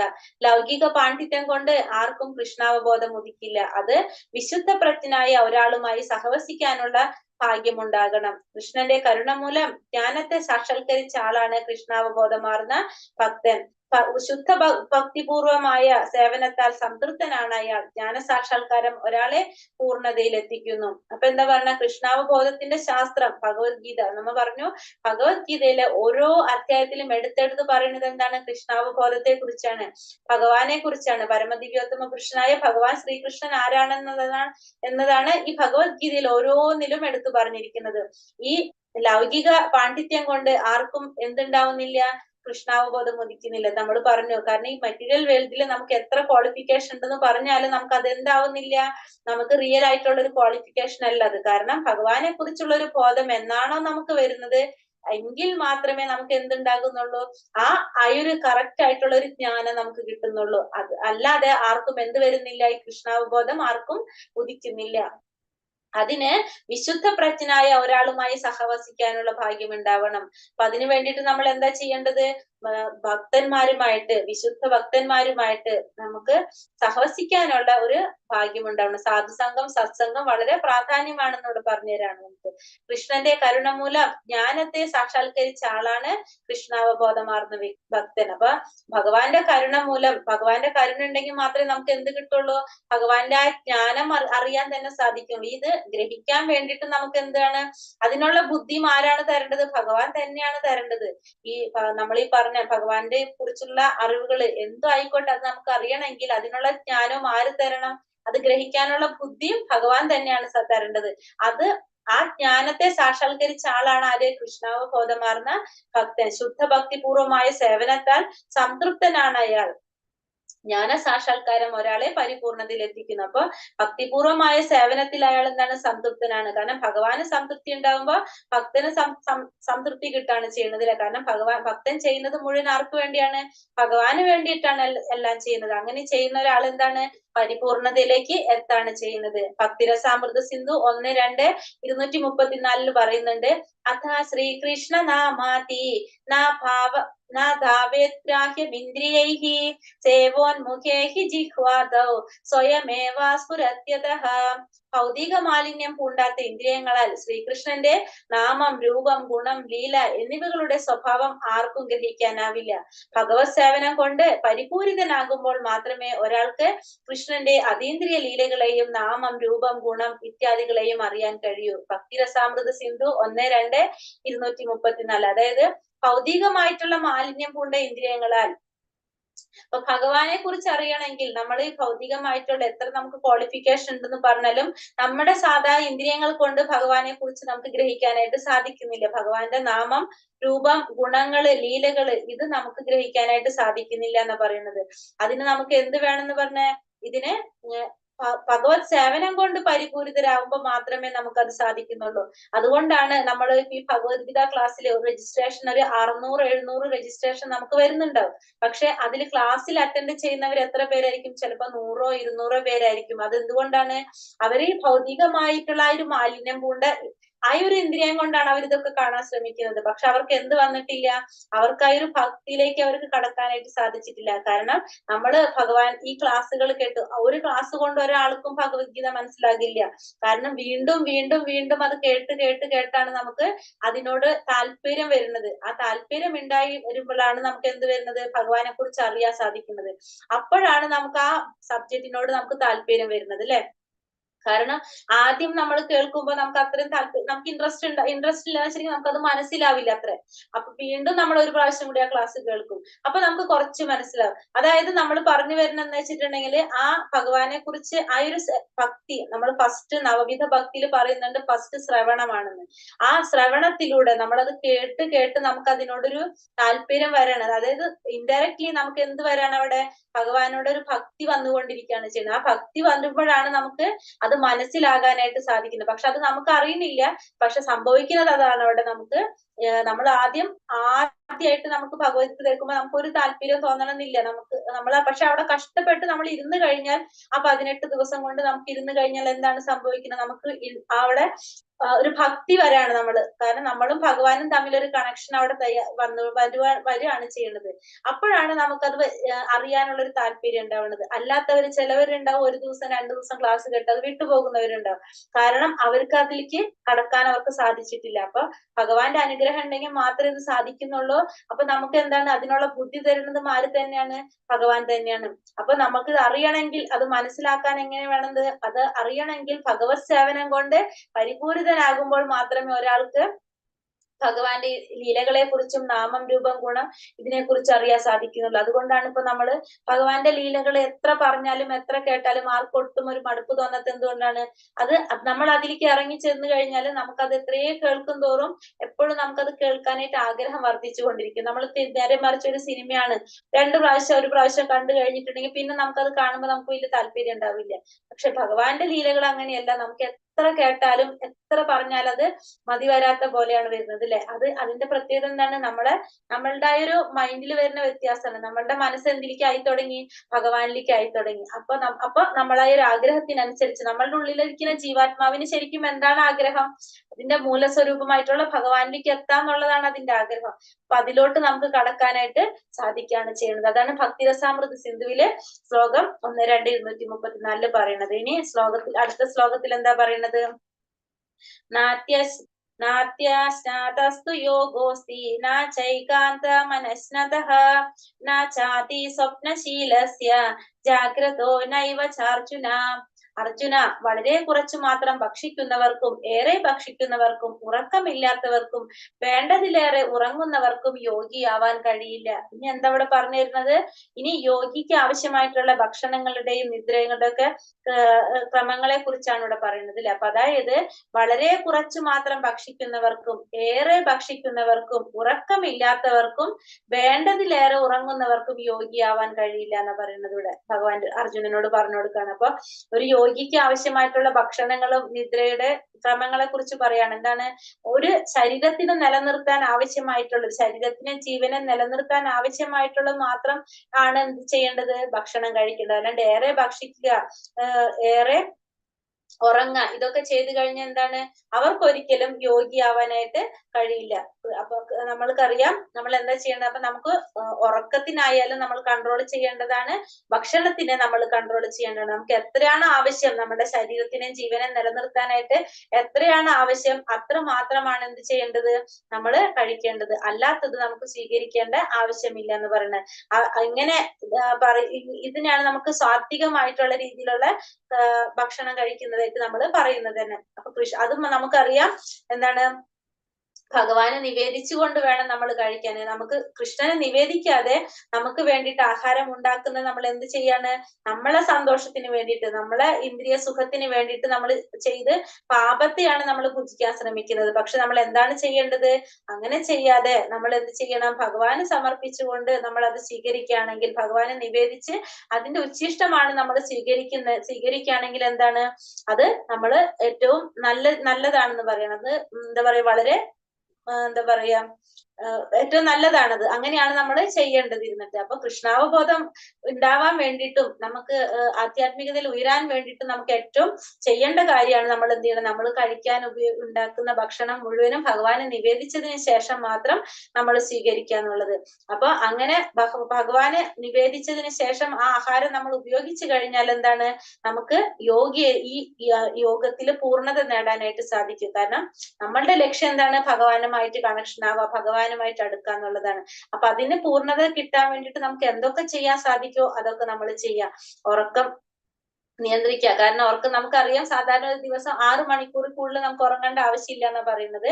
അപ്പൊ കുറെ ഉറങ്ങിക്കഴിഞ്ഞാൽ ഇപ്പൊ ചിലപ്പോ എന്താ പറയുക 24 മണിക്കൂറിൽ 6 മണിക്കൂർ ഉറങ്ങിക്കഴിഞ്ഞാൽ ബാക്കി കൂടുതൽ ഉറങ്ങുന്നവരെന്താണ്? തമോ ഗുണത്തിന് അടിമപ്പെട്ടവരായിരിക്കും എന്നാ പറയുന്നത്. അപ്പൊ അതേപോലെ തന്നെ കുറെ ഭക്ഷണം കഴിക്കേണ്ട ആവശ്യമില്ല. അപ്പൊ നമ്മൾ ഇത് മിതമായ രീതിയിൽ നമുക്ക് എത്രയാണ് ആവശ്യം, ഓരോരുത്തർക്കും ആവശ്യമുള്ളതുണ്ടല്ലോ നമ്മുടെ ശരീരത്തിനും നമ്മുടെ ജീവനും നിലനിർത്താൻ വേണ്ടുന്ന രീതിയിൽ നമ്മൾ ഭക്ഷണം അതെങ്ങനെ കഴിക്കണം? ഭഗവാന് നേദിച്ചുകൊണ്ട് കഴിക്കണം. അത് നമ്മളുടെ ഇഷ്ടത്തിനല്ല ഉണ്ടാക്കേണ്ടത്. നമ്മൾ എന്താണ്? ഭഗവാന്റെ ഇന്ദ്രിയ സന്തോഷത്തിന് ഭഗവാന് വേണ്ടിയിട്ട് ഉണ്ടാക്കിയിട്ട് അത് നമ്മൾ സ്വീകരിക്കുകയാണ് ചെയ്യുന്നത്. അതേപോലെ തന്നെ ഉറക്കവും നമ്മൾ കൺട്രോൾ ചെയ്ത് കഴിഞ്ഞാൽ നമുക്ക് എന്തിലേക്ക് ഉയരാനായിട്ട് സാധിക്കും? യോഗത്തിന്റെ ഈ പരിപൂർണത നേടാനായിട്ട് നമുക്ക് സാധിക്കും. അല്ലാത്തവർക്കോ യോഗിയാവാനായിട്ട് കഴിയില്ല എന്ന് പറയണം. വളരെ കുറച്ച് ഭക്ഷിക്കുന്നവർക്കും രണ്ടും പറയുന്നുണ്ട്. കുറെ ഭക്ഷിക്കുന്നവരുണ്ട്, കുറച്ച് ഭക്ഷിക്കുന്നവരുണ്ട്. ഉറക്കമില്ലാത്തവർക്കും വേണ്ടതിലേറെ ഉറങ്ങുന്നവർക്കും യോഗിയാവാനായിട്ട് കഴിയില്ല. കാരണം അതിന് വേറൊരു കാരണം നമ്മൾ എന്താ പറയുന്നത്? ഉറങ്ങുന്ന കാര്യം പറയുകയാണെങ്കിൽ നമുക്ക് പറയാം. കാരണം വെച്ചിട്ടുണ്ടെങ്കിൽ കൃഷ്ണാവബോധത്തിൽ വരുമ്പോ നമുക്ക് നാമം ജപിക്കാനുണ്ടാവും, നമുക്ക് ഭഗവത്ഗീത എന്താണ് വായിക്കാനുണ്ടാവും, നമുക്ക് സ്വാധ്യായം ചെയ്യാനുണ്ടാവും, ഇതൊക്കെ ചെയ്യാനുണ്ടാവും. ഉറങ്ങുമ്പോൾ നമ്മളെന്താ ചിന്തിക്കുന്നത്? നമുക്ക് ആയ സമയം ഭഗവാന്റെ സേവനം ചെയ്യാനായിട്ട് നമുക്ക് സമയം കുറയാണ് ചെയ്യുന്നതിൽ. അപ്പൊ നമ്മൾ എന്ത് ചെയ്യും? അത് കുറച്ച് നമ്മൾ കുറച്ച് കൊണ്ടുവരും. അതായത് ഇന്നലെ നമ്മൾ പറഞ്ഞ ശരീരത്തിന് കൊടുക്കുന്ന ചില ക്ലേശങ്ങൾ പറഞ്ഞു, അതൊക്കെ അതിൽ പെടുന്നതാണ്. കാരണം നമ്മൾ ത്യജിക്കുകയാണ് ചെയ്യുന്നത്. ഭഗവാന് വേണ്ടിയിട്ട് നമ്മൾ എന്തെങ്കിലുമൊക്കെ ത്യജിച്ചുകൊണ്ടാണ് നമുക്ക് എന്തെങ്കിലും എത്താനായിട്ട് സാധിക്കുക, ആ പരിപൂർണതയിലേക്ക് നമുക്ക് എത്താനായിട്ട് സാധിക്കുന്നത്. നമ്മുടെ ആചാര്യന്മാരൊക്കെ ഇതേപോലെ തന്നെ ഉറക്കം ഈ പറഞ്ഞ പോലെ ഭക്ഷണമൊക്കെ നിയന്ത്രിച്ച് കൺട്രോൾ ചെയ്തിട്ട് എന്തിലേക്ക് എത്തിയവരാണ്? ഇവരൊക്കെ ആ രീതിയിലേക്ക് പോയ വ്യക്തികളാണ്. നമുക്ക് കുറെ ഉദാഹരണങ്ങൾ ഇതിൽ നമുക്കുണ്ട്. നമ്മുടെ ആചാര്യന്മാരൊക്കെ അങ്ങനെയാണ്. ഹരിദാസ് ഠാക്കൂർ, പിന്നെ രൂപ ഗോസ്വാമി, ഇവരൊക്കെ അങ്ങനെ ഇത് പറഞ്ഞ പോലെ ഇതിലാണ്. വളരെ കുറച്ച് സമയം ഉറങ്ങുന്നവരും ബാക്കിയുള്ള സമയം മുഴുവനും ഭഗവാന്റെ സേവനം ചെയ്യുന്നവരും ആയിരുന്നു. യുക്താഹാര വിഹാരസ്യ യുക്തചേഷ്ടസ്യ കർമ്മസു യുക്തസ്വപ്നാവബോധസ്യ യോഗോ ഭവതി ദുഃഖഃ. ആഹാരം, നിദ്ര, വിഹാരം, പ്രവൃത്തി എന്നിവയിൽ നിയന്ത്രണം പാലിക്കുന്നവനെ യോഗ പരിശീലനം കൊണ്ട് സർവ്വ ദുഃഖങ്ങളും അകറ്റാൻ കഴിയും. അടുത്തതിൽ എന്താ പറയുന്നത്? ആഹാരം, നിദ്ര, വിഹാരം, പ്രവൃത്തി എന്നിവയിൽ നിയന്ത്രണം പാലിക്കുന്നവന് യോഗ പരിശീലനം കൊണ്ട് സർവ്വ ദുഃഖങ്ങളെയും അകറ്റാൻ സാധിക്കുന്നു പറയാ. അപ്പം നമ്മളിപ്പോ പറഞ്ഞ പോലെ തന്നെ ആഹാരത്തിലായാലും ഉറക്കത്തിലായാലും വിഹാരത്തിലായാലും പ്രവൃത്തികളിലായാലും നമ്മൾ എല്ലാത്തിലും ഇപ്പൊ ഭക്ഷണം, ഉറക്കം, പ്രതിരോധം, ഈ പറഞ്ഞ ശാരീരിക ആവശ്യങ്ങൾ എന്തായിക്കോട്ടെ അതിലൊക്കെ നമ്മൾ നിയന്ത്രണം പാലിച്ചു കഴിഞ്ഞു കഴിഞ്ഞാല് അപ്പൊ നമുക്ക് എന്ത് ചെയ്യാനായിട്ട് സാധിക്കുന്ന പറയണത് യോഗ പരിശീലനം കൊണ്ട് പാലിക്കുന്നവന് യോഗ പരിശീലനം കൊണ്ട് സർവ്വ ദുഃഖങ്ങളെയും അകറ്റാനായിട്ട് സാധിക്കുന്ന പറയാണ്. എല്ലാ തരത്തിലുള്ള വിഘ്നങ്ങളെയും മാറ്റാനായിട്ട് ഇതുകൊണ്ട് നമുക്ക് സാധിക്കും. അപ്പൊ നമ്മൾ എന്താ ചെയ്യേണ്ടത്? അതിനു വേണ്ടിയിട്ട് നമ്മൾ ഈ പറഞ്ഞിരിക്കുന്ന പോലെ തന്നെ എന്ത് ചെയ്യാം, ആഹാരം ആയിക്കോട്ടെ, നിദ്ര ആയിക്കോട്ടെ, ഈ പ്രവൃത്തികൾ നമ്മളെല്ലാം എല്ലാതും നിയന്ത്രിച്ചുകൊണ്ട് നമ്മൾ എന്ത് ചെയ്യണം? ദുഃഖങ്ങൾ അകറ്റാൻ ശ്രമിക്കും. നമ്മൾ ഈ ഭഗവത്ഗീതയിൽ പറഞ്ഞിരിക്കുന്ന പോലെ തന്നെ നമ്മള് ഏതാണ് അധ്യായത്തിലെ പറഞ്ഞത്? പത്രം പുഷ്പം ഫലം തോയം വ്യോമേ ഭക്തിയ പ്രയച്ഛതി എന്നാ പറയണതില്ലേ. അപ്പൊ നമുക്ക് പത്രം, പുഷ്പം, ഇലയായിക്കോട്ടെ, പുഷ്പമായിക്കോട്ടെ, ധാന്യങ്ങളായിക്കോട്ടെ, പാലുൽപ്പന്നങ്ങളായിക്കോട്ടെ, ഇതൊക്കെ നമുക്ക് എന്ത് ചെയ്യാം? ഭഗവാന് നിവേദിച്ച് സമർപ്പിച്ചുകൊണ്ട് നമ്മളത് സ്വീകരിച്ചു കഴിഞ്ഞാല് എന്താ സംഭവിക്കുന്നത്?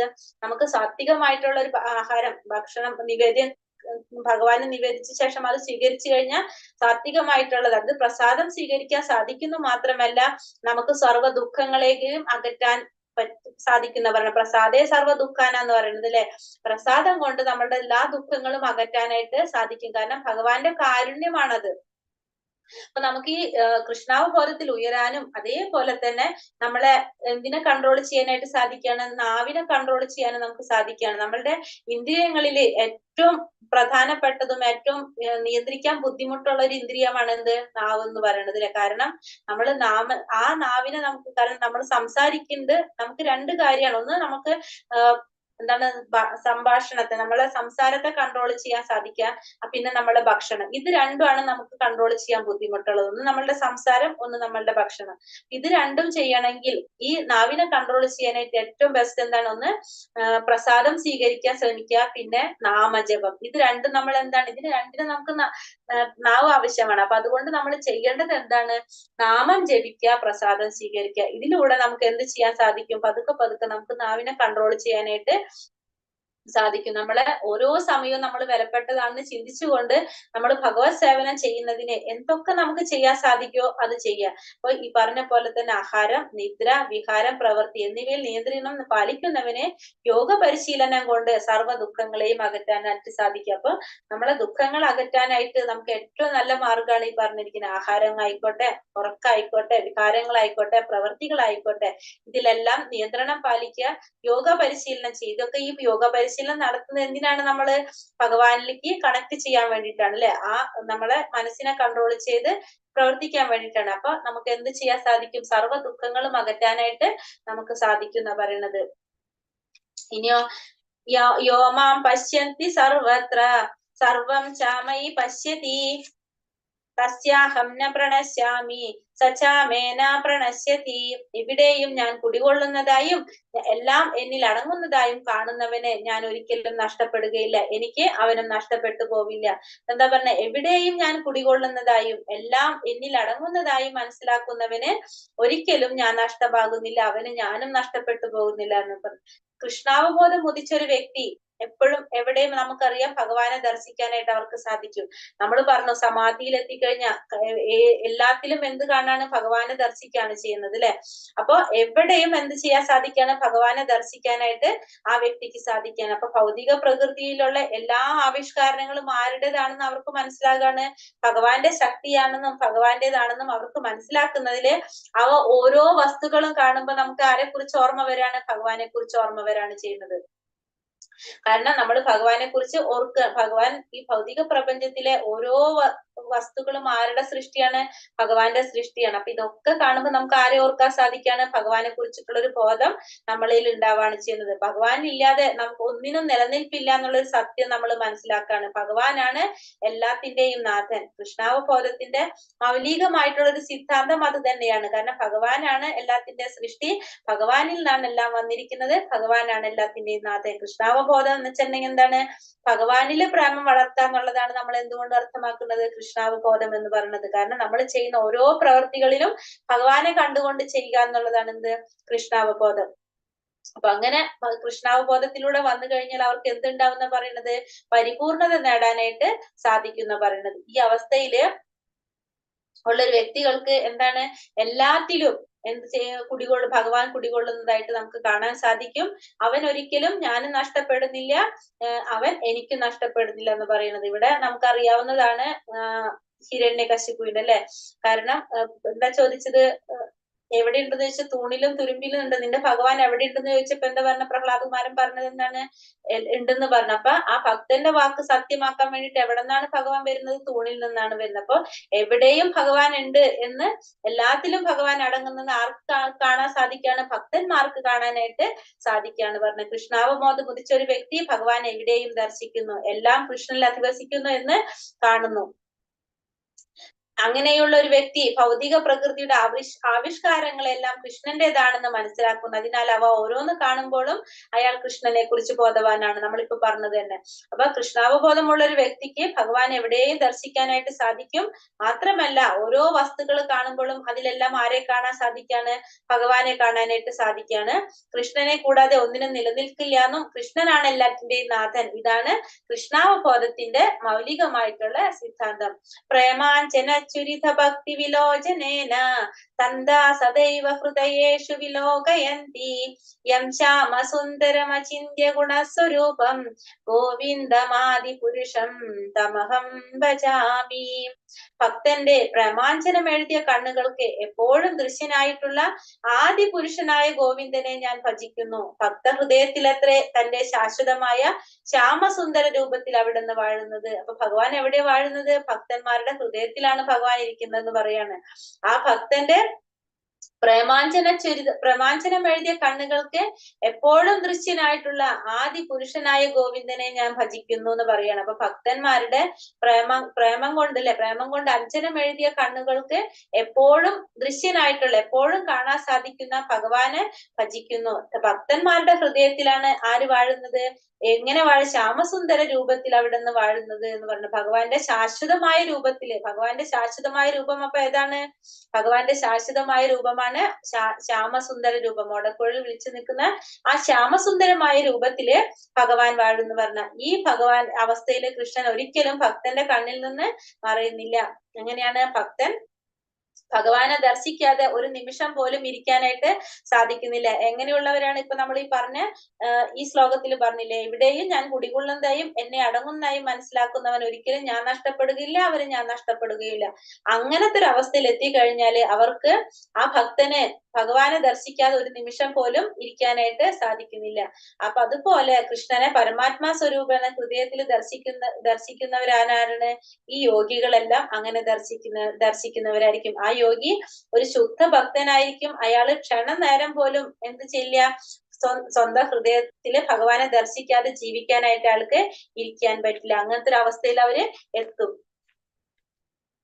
ചഞ്ചലം ഹീമന കൃഷ്ണ പ്രമാധി ഫലവദൃഢം തസ്യാഹം നിഗ്രഹം മന്യേ വയോരിവാസു ദുഷ്കരം.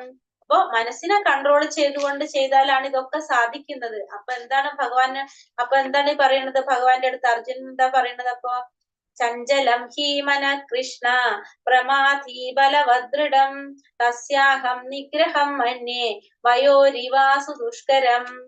അപ്പൊ ഇത് മനസ്സിനെ ചഞ്ചലമാണ്, പ്രക്ഷുബ്ധമാണ്, വഴങ്ങാത്തതും ബലമേറിയതുമാണ് കൃഷ്ണ.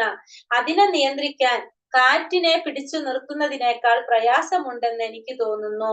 അപ്പൊ ഇവിടെ എന്താ അർജുനൻ പറയുന്നത്, അപ്പൊ മനസ്സിനെ കൺട്രോൾ ചെയ്താലാണ് ഇതൊക്കെ സാധിക്കുന്നത്. അപ്പൊ മനസ്സിനെ എങ്ങനെയൊക്കെ കൺട്രോൾ ചെയ്യണം എന്നൊക്കെയാണ് ഇത് പറഞ്ഞത്. അപ്പൊ ഇതൊക്കെ കേട്ടപ്പോ അർജുനൻ ഭഗവാന്റെ അടുത്ത് പറയാണ്, മനസ്സ് എന്ന് പറഞ്ഞാൽ അത് ചഞ്ചലമാണ്, പ്രക്ഷുബ്ധമാണ്, വഴങ്ങാത്തതും ബലമേറിയതുമാണ് കൃഷ്ണ.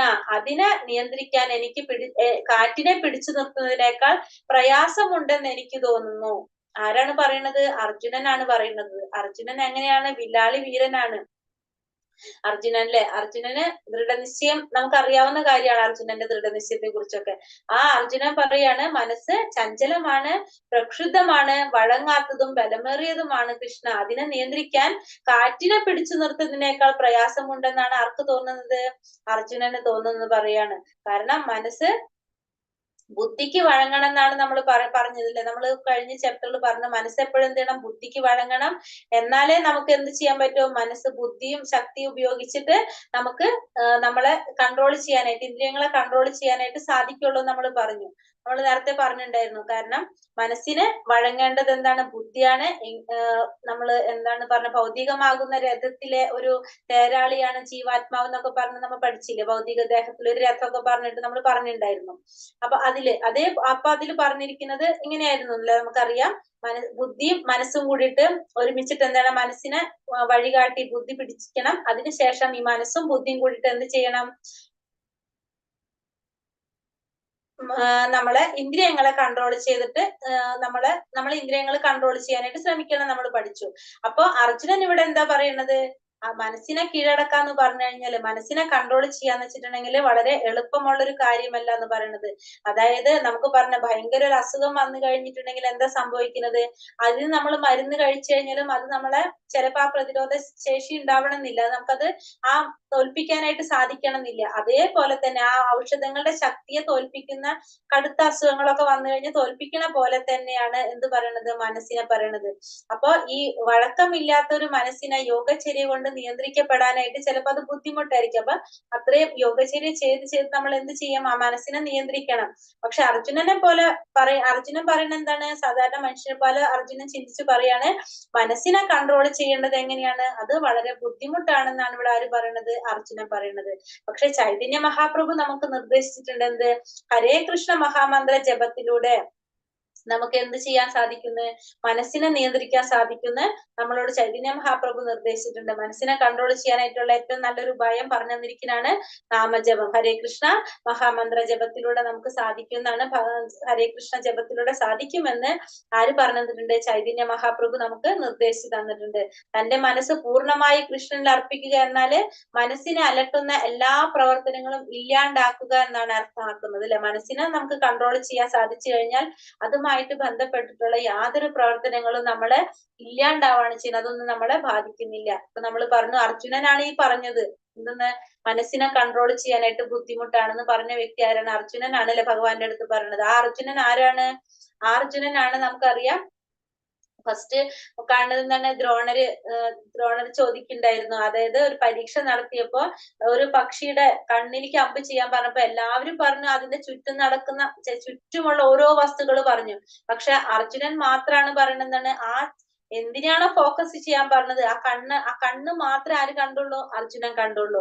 അതേപോലെ തന്നെയാണ് ദ്രൗപദിയുടെ പരിണയം നടക്കുന്ന സമയത്ത്, ദ്രൗപദി സ്വയംവരം നടക്കുന്ന സമയത്തും ഒരു മുകളിൽ കെട്ടിയിരിക്കുന്ന മീൻ താഴത്തെ വെള്ളത്തിൽ കണ്ണാടി നോക്കിയിട്ട് അത് അമ്പ് ചെയ്യണമായിരുന്നു. ആ കറങ്ങിക്കൊണ്ടിരിക്കുന്ന മീനിനെ അമ്പ് ചെയ്യാൻ ആർക്ക് സാധിച്ചു, അർജുനനാണ് സാധിച്ചത്. അത്രയും ദൃഢനിശ്ചയത്തോടെ ഉള്ള ഒരു വ്യക്തിയാണ് ആര്, അർജുനൻ. ആ അർജുനനാണ് എന്ത് പറയുന്നത്, മനസ്സിനെ കൺട്രോൾ ചെയ്യാനായിട്ട് ബുദ്ധിമുട്ടുണ്ടെന്ന്. അപ്പൊ ഭഗവാൻ അതിനെന്താ പറഞ്ഞു കൊടുക്കുന്നത്, ശ്രീ ഭഗവാനുവാച അസംശയം മഹാബാഹോ മനോ ബുദ്ധിർ നിഗ്രഹം ചലം അഭ്യാസേനാതു കൗന്ദേയ വൈരാഗ്യേണ ച ഗൃഹ്യതേ. ശ്രീ ഭഗവാൻ പറഞ്ഞു, മഹാബാഹുവായ കുന്തിപുത്ര, അസ്ഥിരമായ മനസ്സിനെ അടക്കുക എന്നത് തീർച്ചയായും ദുഷ്കരമാണ്. എന്നാൽ യുക്തമായ പരിശീലനം കൊണ്ടും നിസ്സംഗത കൊണ്ടും അത് സാധിക്കാവുന്നതാണ്. അപ്പൊ എന്താ പറയണത്, ശരിയാണ്. അർജുനനോട് പറയാണ്, നീ പറയുന്നത് ശരിയാണ്. മനസ്സിനെ കീഴടക്കുക എന്ന് പറയുന്നത് തീർച്ചയായും വളരെ ബുദ്ധിമുട്ടുള്ള ഒരു കാര്യം തന്നെയാണ്. പക്ഷേ അഭ്യാസേനത്തു കൗന്ദയ എന്ന് പറയുന്നത് അഭ്യാസം കൊണ്ട്, അതായത് പരിശീലനം കൊണ്ട് നിനക്കത് നിഷ്പ്രയാസം സാധിക്കുന്നതാണ്. അപ്പൊ മനസ്സിനെ കീഴടക്കാന്ന് പറയുന്നത് കുറച്ച് പ്രയാസം പിടിച്ചൊരു കാര്യം തന്നെയാണ്. പക്ഷെ നമ്മൾ ഡെയിലി പരിശീലിച്ചു കഴിഞ്ഞാൽ യുക്തമായ പരിശീലനം കൊണ്ട് നിസ്സംഗത കൊണ്ടും അത് സാധിക്കാവുന്നതാണ് എന്ന് പറയുന്നത്. അപ്പൊ അർജുനൻ പറഞ്ഞ പോലെ വഴക്കമില്ലാത്ത മനസ്സിനെ കൺട്രോൾ ചെയ്യാനായിട്ട് നമുക്ക് പ്രയാസമാണെന്ന് നമുക്ക് മനസ്സിലായി കഴിഞ്ഞു. പക്ഷെ അതിന് നമുക്ക് എന്ത് വേണം, പരിശീലനം ആവശ്യമാണ്. പരിശീലനം കൊണ്ട് നമുക്കത് സാധിക്കും. അപ്പൊ അത് എങ്ങനെയാണ് നമ്മൾ ആ പരിശീലനം ചെയ്യേണ്ടത്, പുണ്യസ്ഥലങ്ങളിൽ പോയിരിക്കുക, പരമാത്മാവിൽ മനസ്സുറപ്പിക്കുക, ഇന്ദ്രിയങ്ങളുടെ നിയന്ത്രണം, ബ്രഹ്മചര്യ വ്രതം, ഏകാന്തവാസം, ഇങ്ങനെയുള്ള പല എന്താ പറയുന്നത് പരിശീലനത്തിലൂടെ ഒക്കെ നമുക്ക് ഈ കാലത്ത് ഈ പറഞ്ഞ പോലെയൊക്കെ ചെയ്യാനായിട്ട് നമുക്ക് സാധിക്കില്ല. നമുക്ക് എന്തുകൊണ്ട് സാധിക്കും? പക്ഷെ കൃഷ്ണാവബോധം ഉൾക്കൊണ്ടുകൊണ്ട് നമുക്ക് സാധിക്കും. അതല്ലാതെ ഈ പരിശീലനം എന്ന് പറഞ്ഞത് ഇപ്പൊ നമ്മൾ ഈ പറഞ്ഞ പോലെ അല്ലെ, പുണ്യസ്ഥലത്ത് പോയിരുന്ന് ധ്യാനം ചെയ്യുക, ബ്രഹ്മചര്യം എടുക്കുക, ഏകാന്തവാസം എടുക്കുക, പരമാത്മാവിൽ മനസ്സുറപ്പിക്കുക എന്നൊന്നും പറഞ്ഞാൽ ഈ കലിയുഗത്തിൽ നമുക്ക് ചെയ്യാൻ സാധിക്കുന്ന കാര്യങ്ങളല്ല. പക്ഷെ കൃഷ്ണാവബോധം ഉൾക്കൊണ്ടുകൊണ്ട് നമുക്ക് എന്ത് ചെയ്യാൻ സാധിക്കും? ഇതൊക്കെ ചെയ്യാൻ സാധിക്കും. കൃഷ്ണാവബോധത്തിൽ നമ്മൾ നവവിധ ഭക്തിയെ കുറിച്ച് പറയുന്നുണ്ട്. ഏതൊക്കെയാണ്? ശ്രവണം, കീർത്തനം, വിഷ്ണു സ്മരണം, പാദസേവനം, അർച്ചനം, വന്ദനം, ദാസ്യം, സാഖ്യം, ആത്മനിവേദനം. അതിൽ ഫസ്റ്റത്തെ നമ്മൾ പറഞ്ഞു ശ്രവണത്തെ കുറിച്ച്. കാരണം ഏതൊരാൾക്കും ചെയ്യാൻ പറ്റുന്ന ഒരു കാര്യമാണ് എന്ത്? ശ്രവണം. ഇതിലൂടെ നമുക്ക് എന്ത് ചെയ്യാൻ സാധിക്കും? ഭഗവത് സേവനം ചെയ്തുകൊണ്ട്, ഭഗവാന്റെ കഥാശ്രവണം കേട്ടുകൊണ്ട്, നമ്മളുടെ മനസ്സിലുള്ള എല്ലാ സംശയങ്ങളും തുടച്ചു മാറ്റിക്കൊണ്ട് നമുക്ക് ഭഗവാനിൽ മനസ്സൂന്നിക്കൊണ്ട് ചെയ്യാൻ സാധിക്കും? ആ ജ്ഞാനം നേടിയെടുക്കാനായിട്ട് സാധിക്കും, പരിശുദ്ധിയിലേക്ക് ഉയരാനായിട്ട് സാധിക്കും. അതിലൂടെ നമുക്ക് എന്ത് ചെയ്യാൻ സാധിക്കും? മനസ്സിനെ പിന്തിരിപ്പിക്കാനായിട്ട്, നമുക്ക് ഭൗതിക വിഷയങ്ങളിൽ വിരക്തി ഉണ്ടാക്കാനും ഭഗവാനിലെ ആസക്തി ഉണ്ടാക്കാനായിട്ട് സാധിക്കും. അപ്പൊ അതിന് നമ്മൾ എന്താണ് ചെയ്യേണ്ടത്? കൃഷ്ണാവബോധം പരിശീലിക്കുക, നവവിധ ഭക്തിയിലൂടെ ഭഗവാനെ അറിയാൻ ശ്രമിക്കുക, ഭഗവാനെ കുറിച്ച് മനസ്സിലാക്കാൻ ശ്രമിക്കുക എന്നാണ് നമുക്ക് മനസ്സിലാവുന്നത്. അപ്പൊ അതായത് നവവിധ ഭക്തിയിൽ പറയുന്നതാണ് ശ്രവണം, കീർത്തനം, പിന്നെ ഏതാണ്? വിഷ്ണു സ്മരണം, പാദസേവനം, അർച്ചനം, വന്ദനം, ദാസ്യം, സാഖ്യം, ആത്മനിവേദനം. ഇതിൽ ഓരോരുത്തരും ഓരോ രീതിയിൽ, നമുക്ക് ഇതിനൊക്കെ ഉദാഹരണങ്ങളുണ്ട്, സമയം ഉണ്ടാവില്ല, അതുകൊണ്ട് പറയുന്നില്ല. അവരിൽ കൂടെ നമുക്കറിയാം, ഓരോരുത്തരിൽ വെച്ചിട്ട് നമുക്ക് ഈ പറഞ്ഞ വഴികളിലൂടെ ആത്മസാക്ഷാത്കാരം നേടിയവരാണ്. നമുക്കറിയാവുന്ന കുറെ ഉണ്ടല്ലോ ഇതിലൊക്കെ, അതാണ് പറയുന്നത്. അപ്പൊ നമ്മൾ അതിന് എന്ത് ചെയ്യണം? നവവിധ ഭക്തിയിലൂടെ, കൃഷ്ണാവബോധം പരിശീലിക്കുന്നതിലൂടെ നമുക്ക് എന്ത് സാധിക്കുന്ന പറയുന്നത്? പരിശീലനം കൊണ്ട് നമുക്ക് മനസ്സിനെ എന്ത് ചെയ്യാൻ സാധിക്കും? മനസ്സിനെ പരിശീലനം കൊണ്ട് നമുക്ക് സാധിക്കാവുന്നതാണെന്ന് പറയാണ്. അല്ലാതെ നമുക്ക് പറ്റില്ല, പെട്ടെന്ന് പറഞ്ഞാൽ നമുക്ക് സാധിക്കില്ല. പക്ഷെ നമ്മൾ അതിനെന്ത് ചെയ്യണം? അഭ്യാസേന, നമ്മൾ പരിശീലനം ചെയ്യുന്നതിലൂടെ നമുക്കത് സാധ്യമാകുമെന്ന് ഭഗവാൻ ഇവിടെ അർജുനന് പറഞ്ഞു കൊടുത്താണ്. ഇനി പിന്നെന്താ അടുത്ത ശ്ലോകത്തിൽ എന്താ പറഞ്ഞു തരുന്നത്? പ്രാപ്യ പുണ്യാകൃതം ലോക നുഷിതാ ശാശ്വതി സമഹ ശുചീനാം ശ്രീമതാം ഗേഹേ യോഗ ഭ്രഷ്ടാഭിജായതേ. അങ്ങനെ യോഗത്തിൽ പരാജിതനയാകുന്നയാൾ പുണ്യം ചെയ്തവർക്കായുള്ള ഉപരിലോകങ്ങളിൽ ആനന്ദം അനുഭവിച്ചുകൊണ്ട് അസംഖ്യം സംവത്സരങ്ങൾ വാണതിനു ശേഷം നീതിനിഷ്ഠമുള്ള പുണ്യാത്മാക്കളുടെയോ ധനികരുടെയോ കുടുംബങ്ങളിൽ വീണ്ടും പിറക്കുന്നു. അപ്പൊ അർജുനൻ ചോദിക്കാണ്, ഇപ്പൊ ഇത്രയൊക്കെ നമ്മൾ ചെയ്തിട്ട്, കുറെ നമ്മൾ ഇങ്ങനെ ചെയ്ത് നമ്മൾ എത്തിക്കഴിഞ്ഞിട്ട് അതിനുശേഷം നമുക്ക് എന്തെങ്കിലും വീഴ്ച പറ്റിക്കഴിഞ്ഞാൽ, നമ്മൾ ആ യോഗത്തിൽ പരാജിതപ്പെട്ട് കഴിഞ്ഞാല് നമുക്ക് എന്താ സംഭവിക്കാന്നാണ് അർജുനൻ ചോദിക്കുന്നത്. കാരണം ഇപ്പൊ ഇത് കുറെ നമ്മൾ ബുദ്ധിമുട്ടി കഷ്ടപ്പെട്ട് നമ്മൾ ഈ പറഞ്ഞ പോലെ അഭ്യാസമൊക്കെ ചെയ്ത് നമ്മളെ മനസ്സിനൊക്കെ കൺട്രോൾ ചെയ്ത് നമ്മൾ ഇതിൽ എത്തിക്കഴിഞ്ഞിട്ടും ചിലപ്പോ എന്ത് സംഭവിക്കാം? ആ യോഗത്തിൽ നിന്ന് നമുക്ക് വീണു പോകാം, നമ്മൾ പരാജിതനായി പോകാം. അങ്ങനെ ഉണ്ടായി കഴിഞ്ഞാല് നമ്മൾ എന്താ സംഭവിക്കാണ്, എന്താണ് നമുക്ക് ഉണ്ടാകുന്നത് എന്ന് അർജുനൻ ചോദിക്കുകയാണ് ഭഗവാന്റെ അടുത്ത്. അപ്പൊ ഭഗവാൻ അതിന് പരാജയപ്പെട്ട് കഴിഞ്ഞിട്ടുണ്ടെങ്കിൽ എന്ത് സംഭവിക്കുന്നുള്ളതിന് ഉത്തരം പറയാണ്. അങ്ങനെ യോഗത്തിൽ പരാജിതനയാകുന്നയാൾ പുണ്യം ചെയ്തവർക്കായുള്ള ഉപരിലോകങ്ങളിൽ ആനന്ദം അനുഭവിച്ചുകൊണ്ട് അസംഖ്യം സംവത്സരങ്ങൾ വാണതിന് ശേഷം നീതിനിഷ്ഠമുള്ള പുണ്യാത്മാക്കളുടെയോ ധനികരുടെയോ കുടുംബത്തിൽ വീണ്ടും പിറക്കുന്നു. അപ്പൊ ഈ ചെയ്യുന്നതൊന്നും നമുക്ക് നഷ്ടമാകില്ല എന്നാണ് ഇവിടെ ഭഗവാൻ പറഞ്ഞു തരുന്നത്. അപ്പൊ പരാജയം അടഞ്ഞ യോഗികളും രണ്ടു തരത്തിലുണ്ട്. ചിലരെന്താണ്? തെല്ലൊന്നും മുന്നേറിയ ശേഷമായിരിക്കും വീണു പോകുന്നത്. ചിലരോ ഏറെ കാലത്തെ പരിശീലനത്തിന് ശേഷമായിരിക്കും ചിലപ്പോൾ വീഴും. ചിലർ കുറച്ചെത്തിയിട്ടുണ്ടാവുള്ളൂ, അപ്പൊ തന്നെ അവര് വീഴും. ചിലര് കുറെ മുന്നിലോട്ട് പോയിട്ടുണ്ടാവും, അതിന് ശേഷമായിരിക്കും അവര് വീണു പോയിട്ടുണ്ടാവുക. അങ്ങനെ എന്തായി കഴിഞ്ഞാലും എന്താ സംഭവിക്കുന്നവർക്ക്? പുണ്യാത്മാക്കൾക്ക് മാത്രമായിട്ടുള്ള ഉപരിലോകങ്ങളിലേക്കായിരിക്കും അവർ പ്രവേശിക്കുന്നത്. കാരണം ഇവരെന്താണ്? പുണ്യാത്മാക്കളായിട്ട് ആ ലോകത്തിലേക്കായിരിക്കും അവർ പ്രവേശിക്കുന്നത്. അവിടെ അനേകം വർഷം അവർക്ക് അവിടെ കഴിഞ്ഞു കൂടിയതിനു ശേഷം അവർക്ക് എന്താണ്? അവര് ആ പുണ്യം മുഴുവൻ അനുഭവിച്ചതിന് ശേഷം അവര് വീണ്ടും ഭൂമിയിലേക്ക് വരാണ് ചെയ്യുന്നത്. അതിനുശേഷം അവരെന്ത് ചെയ്യും? ഈ ധർമ്മബോധമുള്ള വൈഷ്ണവന്റെ കുടുംബത്തിലോ ബ്രാഹ്മണന്റെ കുലശ്രേഷ്ഠമുള്ള രുടെ കുടുംബത്തിലായിരിക്കും അവർ വന്ന് പിറവിയെടുക്കുന്നത്. അപ്പൊ നമ്മളുടെ ഓരോ ജന്മത്തിന്റെയും കാര്യങ്ങളാണ് നമുക്ക് മനസ്സിലാവേണ്ടത്. നമുക്കൊക്കെ മനസ്സിലാക്കി എന്തുകൊണ്ട് മറ്റുള്ളവർക്ക് ദുരിതം അനുഭവിക്കുന്നു, എന്തുകൊണ്ട് നമ്മൾ സുഖമായിട്ട് ജീവിക്കുന്നു, അല്ലെങ്കിൽ നമുക്ക് എന്തുകൊണ്ട് ദുരിതം വരുന്നു, ദുഃഖങ്ങൾ വരുന്നു എന്നൊക്കെ നമുക്ക് മനസ്സിലാക്കാനായിട്ട് സാധിക്കും. നമ്മള് ഓരോ ജന്മങ്ങളിലും കഴിഞ്ഞ ജന്മത്തിൽ നമ്മൾ ചെയ്ത പ്രവൃത്തിയുടെ കർമ്മത്തിന്റെ ഫലമായിട്ടാണ് നമുക്ക് ഈ ജന്മം ലഭിച്ചിരിക്കുന്നത്. നമ്മള് ധനാഢ്യന്മാരുടെ കുടുംബത്തില്, അതല്ലെങ്കിൽ വൈഷ്ണവരായിട്ടുള്ള ബ്രാഹ്മണന്മാരുടെ കുടുംബത്തില്, കുലശ്രേഷ്ഠതയുള്ള കുടുംബത്തിൽ ജനിക്കുക എന്ന് വെച്ചാൽ അതിന്റെ അർത്ഥം എന്താണ്? നമ്മൾ കഴിഞ്ഞ ജന്മത്തില് ഈ പറഞ്ഞ പോലെ തന്നെ നമ്മൾ കുറെ ഭഗവാന് വേണ്ടിയിട്ട് എന്തെങ്കിലുമൊക്കെ ചെയ്തിട്ടുണ്ടാവും. അവരായിരിക്കും അങ്ങനത്തെ വൈഷ്ണവ കുടുംബങ്ങളിൽ ജനിച്ചുകൊണ്ട് വളരെ ചെറുപ്പത്തിലെ തന്നെ ഈ പറഞ്ഞ രീതിയിൽ ഭഗവാന്റെ നാമം ജപിച്ച് അല്ലെങ്കിൽ കീർത്തനങ്ങൾ ജപിച്ച് ആ ഒരു രീതിയിൽ പോയിക്കൊണ്ടിരിക്കുന്നവര്. അല്ലാത്തവര് അങ്ങനെ എത്തിയിട്ടുണ്ടാവണമെന്നില്ല, അവർക്ക് സമയം എടുത്തുകൊണ്ടിരിക്കുക. അപ്പൊ അവരെന്താ പറയണത്?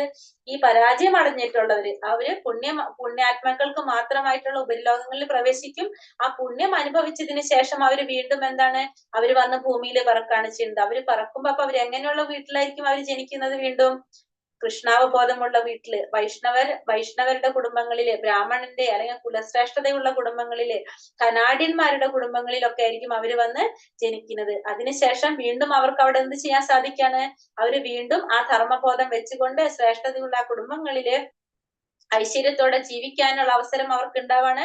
ഭഗവാനെ പ്രാപിക്കാനായിട്ട്, ഭഗവാൻ ആരാധിക്കാനുള്ള അവസരങ്ങൾ കിട്ടാൻ അവർക്ക് ആ സൗകര്യങ്ങളെല്ലാം ഉപയോഗിച്ചുകൊണ്ട് അവർക്ക് അവർക്ക് മുന്നേറാൻ സാധിക്കും. കൃഷ്ണാവബോധത്തിൽ സ്വയം ഉയരാനായിട്ട് അവർക്ക് സാധിക്കും എന്ന് പറയാണ്. അപ്പൊ ഇവർക്കൊരിക്കലും നമ്മൾ ഈ ചെയ്യുന്ന പ്രവർത്തികളിൽ ഒരിക്കലും എന്ത് സംഭവിക്കുന്നില്ല? നമുക്ക് നഷ്ടം സംഭവിക്കുന്നില്ല എന്നാണ് പറയുന്നത്. ഇപ്പൊ നമ്മള് ഈ ഭൗതിക ലോകത്തിൽ, ഈ മെറ്റീരിയൽ വേൾഡിൽ നമ്മളൊരു ക്വാളിഫിക്കേഷൻ നമുക്ക് കിട്ടിക്കഴിഞ്ഞാൽ, നമ്മളിപ്പോ MBBS പഠിച്ചൊരു ഡോക്ടർ ആയി കഴിഞ്ഞാല് മരണശേഷം എന്താ സംഭവിക്കുന്നത്? ആ ഡിഗ്രി പോയി, ഒക്കെ പോയി. പിന്നെ അടുത്ത ജന്മത്തില് നമ്മൾ ആദ്യം പുതിയ നമ്മൾ ആരാണോ അതിൽ വെച്ചിട്ട് നമ്മൾ ചെയ്യേണ്ടി വരാൻ ചെയ്യുന്നത്. പക്ഷെ ഇവിടെ അങ്ങനെയല്ല സംഭവിക്കുന്നത്.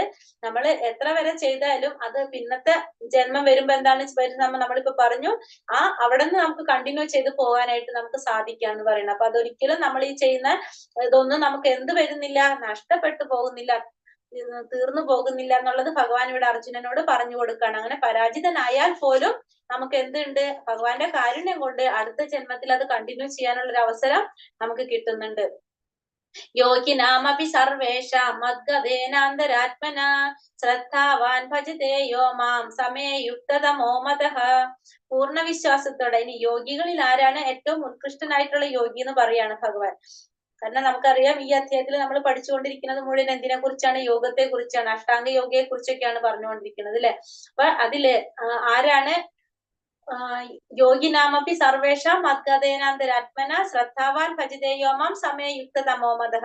പൂർണ്ണ വിശ്വാസത്തോടെ എപ്പോഴും എന്നിൽ തന്നെ നിലകൊള്ളുകയും എന്നെ തന്നെ ധ്യാനിച്ചുകൊണ്ട് പ്രേമപൂർവം എന്റെ ദിവ്യ സേവനത്തിൽ ഏർപ്പെട്ടുകൊണ്ടിരിക്കുന്നവരും ചെയ്യുന്നവനാണ് എല്ലാ യോഗികളിലും വെച്ച് അത്യുത്തമ യോഗിയും എന്നോട് ദൃഢതമമായി യോഗത്തിൽ ബന്ധപ്പെട്ടിരിക്കുന്നവനും. ഇതാണ് എന്റെ അഭിപ്രായം. എന്താണ് ഭഗവാൻ പറയുന്നത്? യോഗികളിൽ വെച്ച് ഏറ്റവും അത്യുത്തമനായിട്ടുള്ള യോഗി ആരാണ് പറയുന്നത്? പൂർണ്ണ വിശ്വാസത്തോടെ എപ്പോഴും എന്നിൽ തന്നെ നിലകൊള്ളുക. അപ്പൊ ഭഗവാനില് വിശ്വാസത്തോടെ എപ്പോഴും ഭഗവാനിൽ തന്നെ നിലകൊള്ളുക, എന്നെ തന്നെ ധ്യാനിച്ചുകൊണ്ട് പ്രേമപൂർവം എന്റെ ദിവ്യ സേവനത്തിൽ ഏർപ്പെട്ടുകൊണ്ടിരിക്കുകയും ചെയ്യുന്നവനാണ് എല്ലാ യോഗികളിൽ വെച്ച് അത്യുത്തമ യോഗിയും എന്നോട് ദൃഢതമമായി യോഗത്തിൽ ബന്ധപ്പെട്ടിരിക്കുന്നവനും. അതാണ് ഭഗവാന്റെ അഭിപ്രായത്തിൽ. അപ്പൊ ഭഗവാന്റെ അഭിപ്രായത്തില് എപ്പോഴും ഭഗവാൻ സേവനങ്ങൾ ചെയ്തുകൊണ്ടിരിക്കുക, ഭഗവാനെ തന്നെ പ്രേമപൂർവ്വം ധ്യാനിച്ചുകൊണ്ടിരിക്കുക, അങ്ങനെ ചെയ്യുന്നവര് പൂർണ്ണ വിശ്വാസത്തോടെ ഭഗവാനിൽ തന്നെ നിലകൊള്ളുകൊണ്ടിരിക്കുന്നവരാണ് ഉത്തമനായിട്ടുള്ള ഒരു യോഗി. അവരാണ് ഭഗവാനായിട്ട് എപ്പോഴും ബന്ധപ്പെട്ടിരിക്കുന്നവരാണെന്നാണ് ആരുടെ അഭിപ്രായം? ഭഗവാന്റെ അഭിപ്രായത്തിൽ. അപ്പൊ സർവ്വ ജീവജാലങ്ങളുടെയും പ്രവസാനമായ ആദിമ പുരുഷനെ സേവിക്കാതെയും അദ്ദേഹത്തോടെ കടമ നിർവഹിക്കാതെയും ചെയ്യുന്നവൻ എന്താണ്? ഭഗവാനിലേക്ക് എത്താനായിട്ട് സാധിക്കുന്നില്ല. അവർക്ക് ഭഗവാന്റെ സ്വരൂപത്തെ കുറിച്ച് അറിയാനായിട്ട് സാധിക്കുന്നില്ല. അപ്പൊ യോഗികളിൽ വെച്ച് യോഗികളിൽ വെച്ച് ഏറ്റവും അത്യുത്തമനായ യോഗി ആരാണെന്ന് ഭഗവാൻ ഇവിടെ പറയാണ്. അതേപോലെ തന്നെ എല്ലാ യോഗചര്യകളിലും വെച്ചിട്ട് ഏറ്റവും ഉത്തമമായിട്ടുള്ള യോഗചര്യ ഏതാണ്? ഭക്തിയോഗമാണെന്ന് പറയാണ്. മറ്റുള്ള യോഗകൾ മുഴുവൻ എന്തിനുള്ളതാണ്? ആ ഭക്തിയോഗത്തിലേക്ക് കടക്കാനുള്ള വഴികൾ മാത്രമാണെന്ന് പറയണം. ബാക്കിയുള്ള യോഗങ്ങൾ ശരിക്കും യോഗ യോഗം എന്നത് ഏതാണ്? ഭക്തിയോഗം തന്നെയാണ്. മറ്റുള്ള എല്ലാ യോഗകളുടെയും ലക്ഷ്യം എന്താണ്? ഭക്തിയോഗത്തിലേക്ക് ഒരു യോഗ ലാഡർ ഒരു പിക്ചർ ഉണ്ട്, അത് ഇതിലില്ല തോന്നുന്നു. അതിൽ നമുക്ക് കണ്ടാൽ മനസ്സിലാക്കാൻ സാധിക്കും. കാരണം മറ്റുള്ള യോഗ എല്ലാതും എന്തിനു വേണ്ടിയുള്ളതാണ്? യോഗത്തിലേക്കുള്ളൊരു സ്റ്റെപ്പ് മാത്രമാണ്, അതിലേക്കുള്ളൊരു വഴി മാത്രമാണ് മറ്റുള്ള എല്ലാ യോഗകളും. അപ്പൊ കർമ്മയോഗം തൊട്ട് ഭക്തിയോഗം വരെ എടുത്തു കഴിഞ്ഞാല് നമുക്കറിയാം ഇതിങ്ങനെ സ്റ്റെപ്പ് ആയിട്ട് പോകുന്നത് എവിടേക്ക് എത്താനാണ്? ഭക്തിയോഗത്തിലേക്ക് എത്താനാണ്. അപ്പൊ കർമ്മയോഗത്തില് നമ്മൾ എന്താണ്? കർമ്മയോഗത്തിന്റെ തുടക്കം വന്നു കർമ്മയോഗിയില്. പിന്നെ അത് കഴിഞ്ഞിട്ട് കർമ്മയോഗത്തില് ജ്ഞാനവും ത്യാഗനിഷ്ഠയും ഒക്കെ ചെയ്തുകൊണ്ട് നമുക്ക് ജ്ഞാനയോഗത്തിലെത്തി. ജ്ഞാനയോഗി എന്താ പറയണത്? ധ്യാനത്തിലൂടെ നമുക്ക് എന്തിലേക്ക് വളർത്തി? മനസ്സിനെ പരമാത്മാവിൽ ഉറപ്പിച്ചു നിർത്തിക്കൊണ്ട് അഷ്ടാംഗ യോഗ പറഞ്ഞു നമുക്ക്. ഇതൊക്കെ നമ്മൾക്ക് എന്തിനു വേണ്ടിയിട്ടാണ് നമ്മൾ ചെയ്യുന്നത്? ഈ ഭക്തിയോഗത്തിലോട്ട് എത്താൻ വേണ്ടിയിട്ടാണ് നമ്മൾ ചെയ്യുന്നത്. അപ്പൊ യോഗികൾ തന്നെ പല രീതിയിലുണ്ടല്ലോ. ഇപ്പൊ ഈ പറഞ്ഞ പോലെ തന്നെ കർമ്മയോഗി, ധ്യാനയോഗി, രാജയോഗി, ഹഠയോഗി ഇതൊക്കെ പറയുന്നുണ്ട്. പക്ഷെ എല്ലാത്തിന്റെയും അൾട്ടിമേറ്റ് ലക്ഷ്യം എന്താണ്? ഭക്തിയോഗം പ്രാക്ടീസ് ചെയ്യുക, ഭക്തിയോഗയിലേക്ക് ഉയരാന്നുള്ളതാണ്. അപ്പൊ ഭക്തിയോഗമാണ് ഏറ്റവും പ്രധാനം. അതേപോലെ തന്നെ യോഗികളിൽ വെച്ച് ഏറ്റവും ഉത്തമനായിട്ടുള്ളതും ആരാണെന്നും ഭഗവാൻ ഇവിടെ നമുക്ക് പറഞ്ഞു തരാണ്. അപ്പൊ ഭഗവാനിലും ആധ്യാത്മിക ഗുരുവിലും തികഞ്ഞ ഭക്തിയുള്ള മഹാത്മാക്കൾക്ക് മാത്രമാണ് ഈ പറഞ്ഞ ഈ ജ്ഞാനം മുഴുവനും എല്ലാം മനസ്സിലാക്കാനും വെളിപ്പെടാനും സാധിക്കുന്നുള്ളതും കൂടി ഭഗവാൻ ഈ അധ്യായത്തിൽ പറഞ്ഞു തന്നിട്ട് തരാണ്. അതായത് നമുക്ക് ഭഗവാനിൽ വിശ്വാസവും ആധ്യാത്മിക ഗുരുവിലും വിശ്വാസമുണ്ട് ഉള്ള തികഞ്ഞ ഭക്തിയുള്ള മഹാത്മാക്കൾക്ക് മാത്രമാണ് ഈ വേദവിജ്ഞാനത്തിന്റെ ഉൾപ്പൊരുൾ അറിയാനും പിന്നെ ഈ ഭഗവാനെ മനസ്സിലാക്കാനും സാധിക്കുള്ളൂന്നും കൂടിയിട്ട് ഇതിൽ പറഞ്ഞു തരാണ്. അപ്പൊ ഏറ്റവും ഉത്തമനായിട്ടുള്ള യോഗി ആരാണെന്ന് ഭഗവാൻ പറഞ്ഞു തരാണ് ഇവിടെ. ഹരേ കൃഷ്ണ. ഭക്തിയോഗെ കുറിച്ച് പറഞ്ഞു. ഇനി ഇന്നിപ്പോ നേരമില്ലല്ലോ, 7 മണിയായി. നമ്മള് ഓരോ എന്താ പറയാ, ഓരോ യുഗത്തിലും ചെയ്യുന്നതിന് യുഗധർമ്മങ്ങളെ കുറിച്ച് നമ്മൾ പറഞ്ഞിട്ടുണ്ടായിരുന്നു. സത്യയുഗത്തിലെ ധ്യാനം, ത്രേതായുഗത്തിലെ യജ്ഞം, ദ്വാപര യുഗത്തിലെ വിഗ്രഹാരാധന.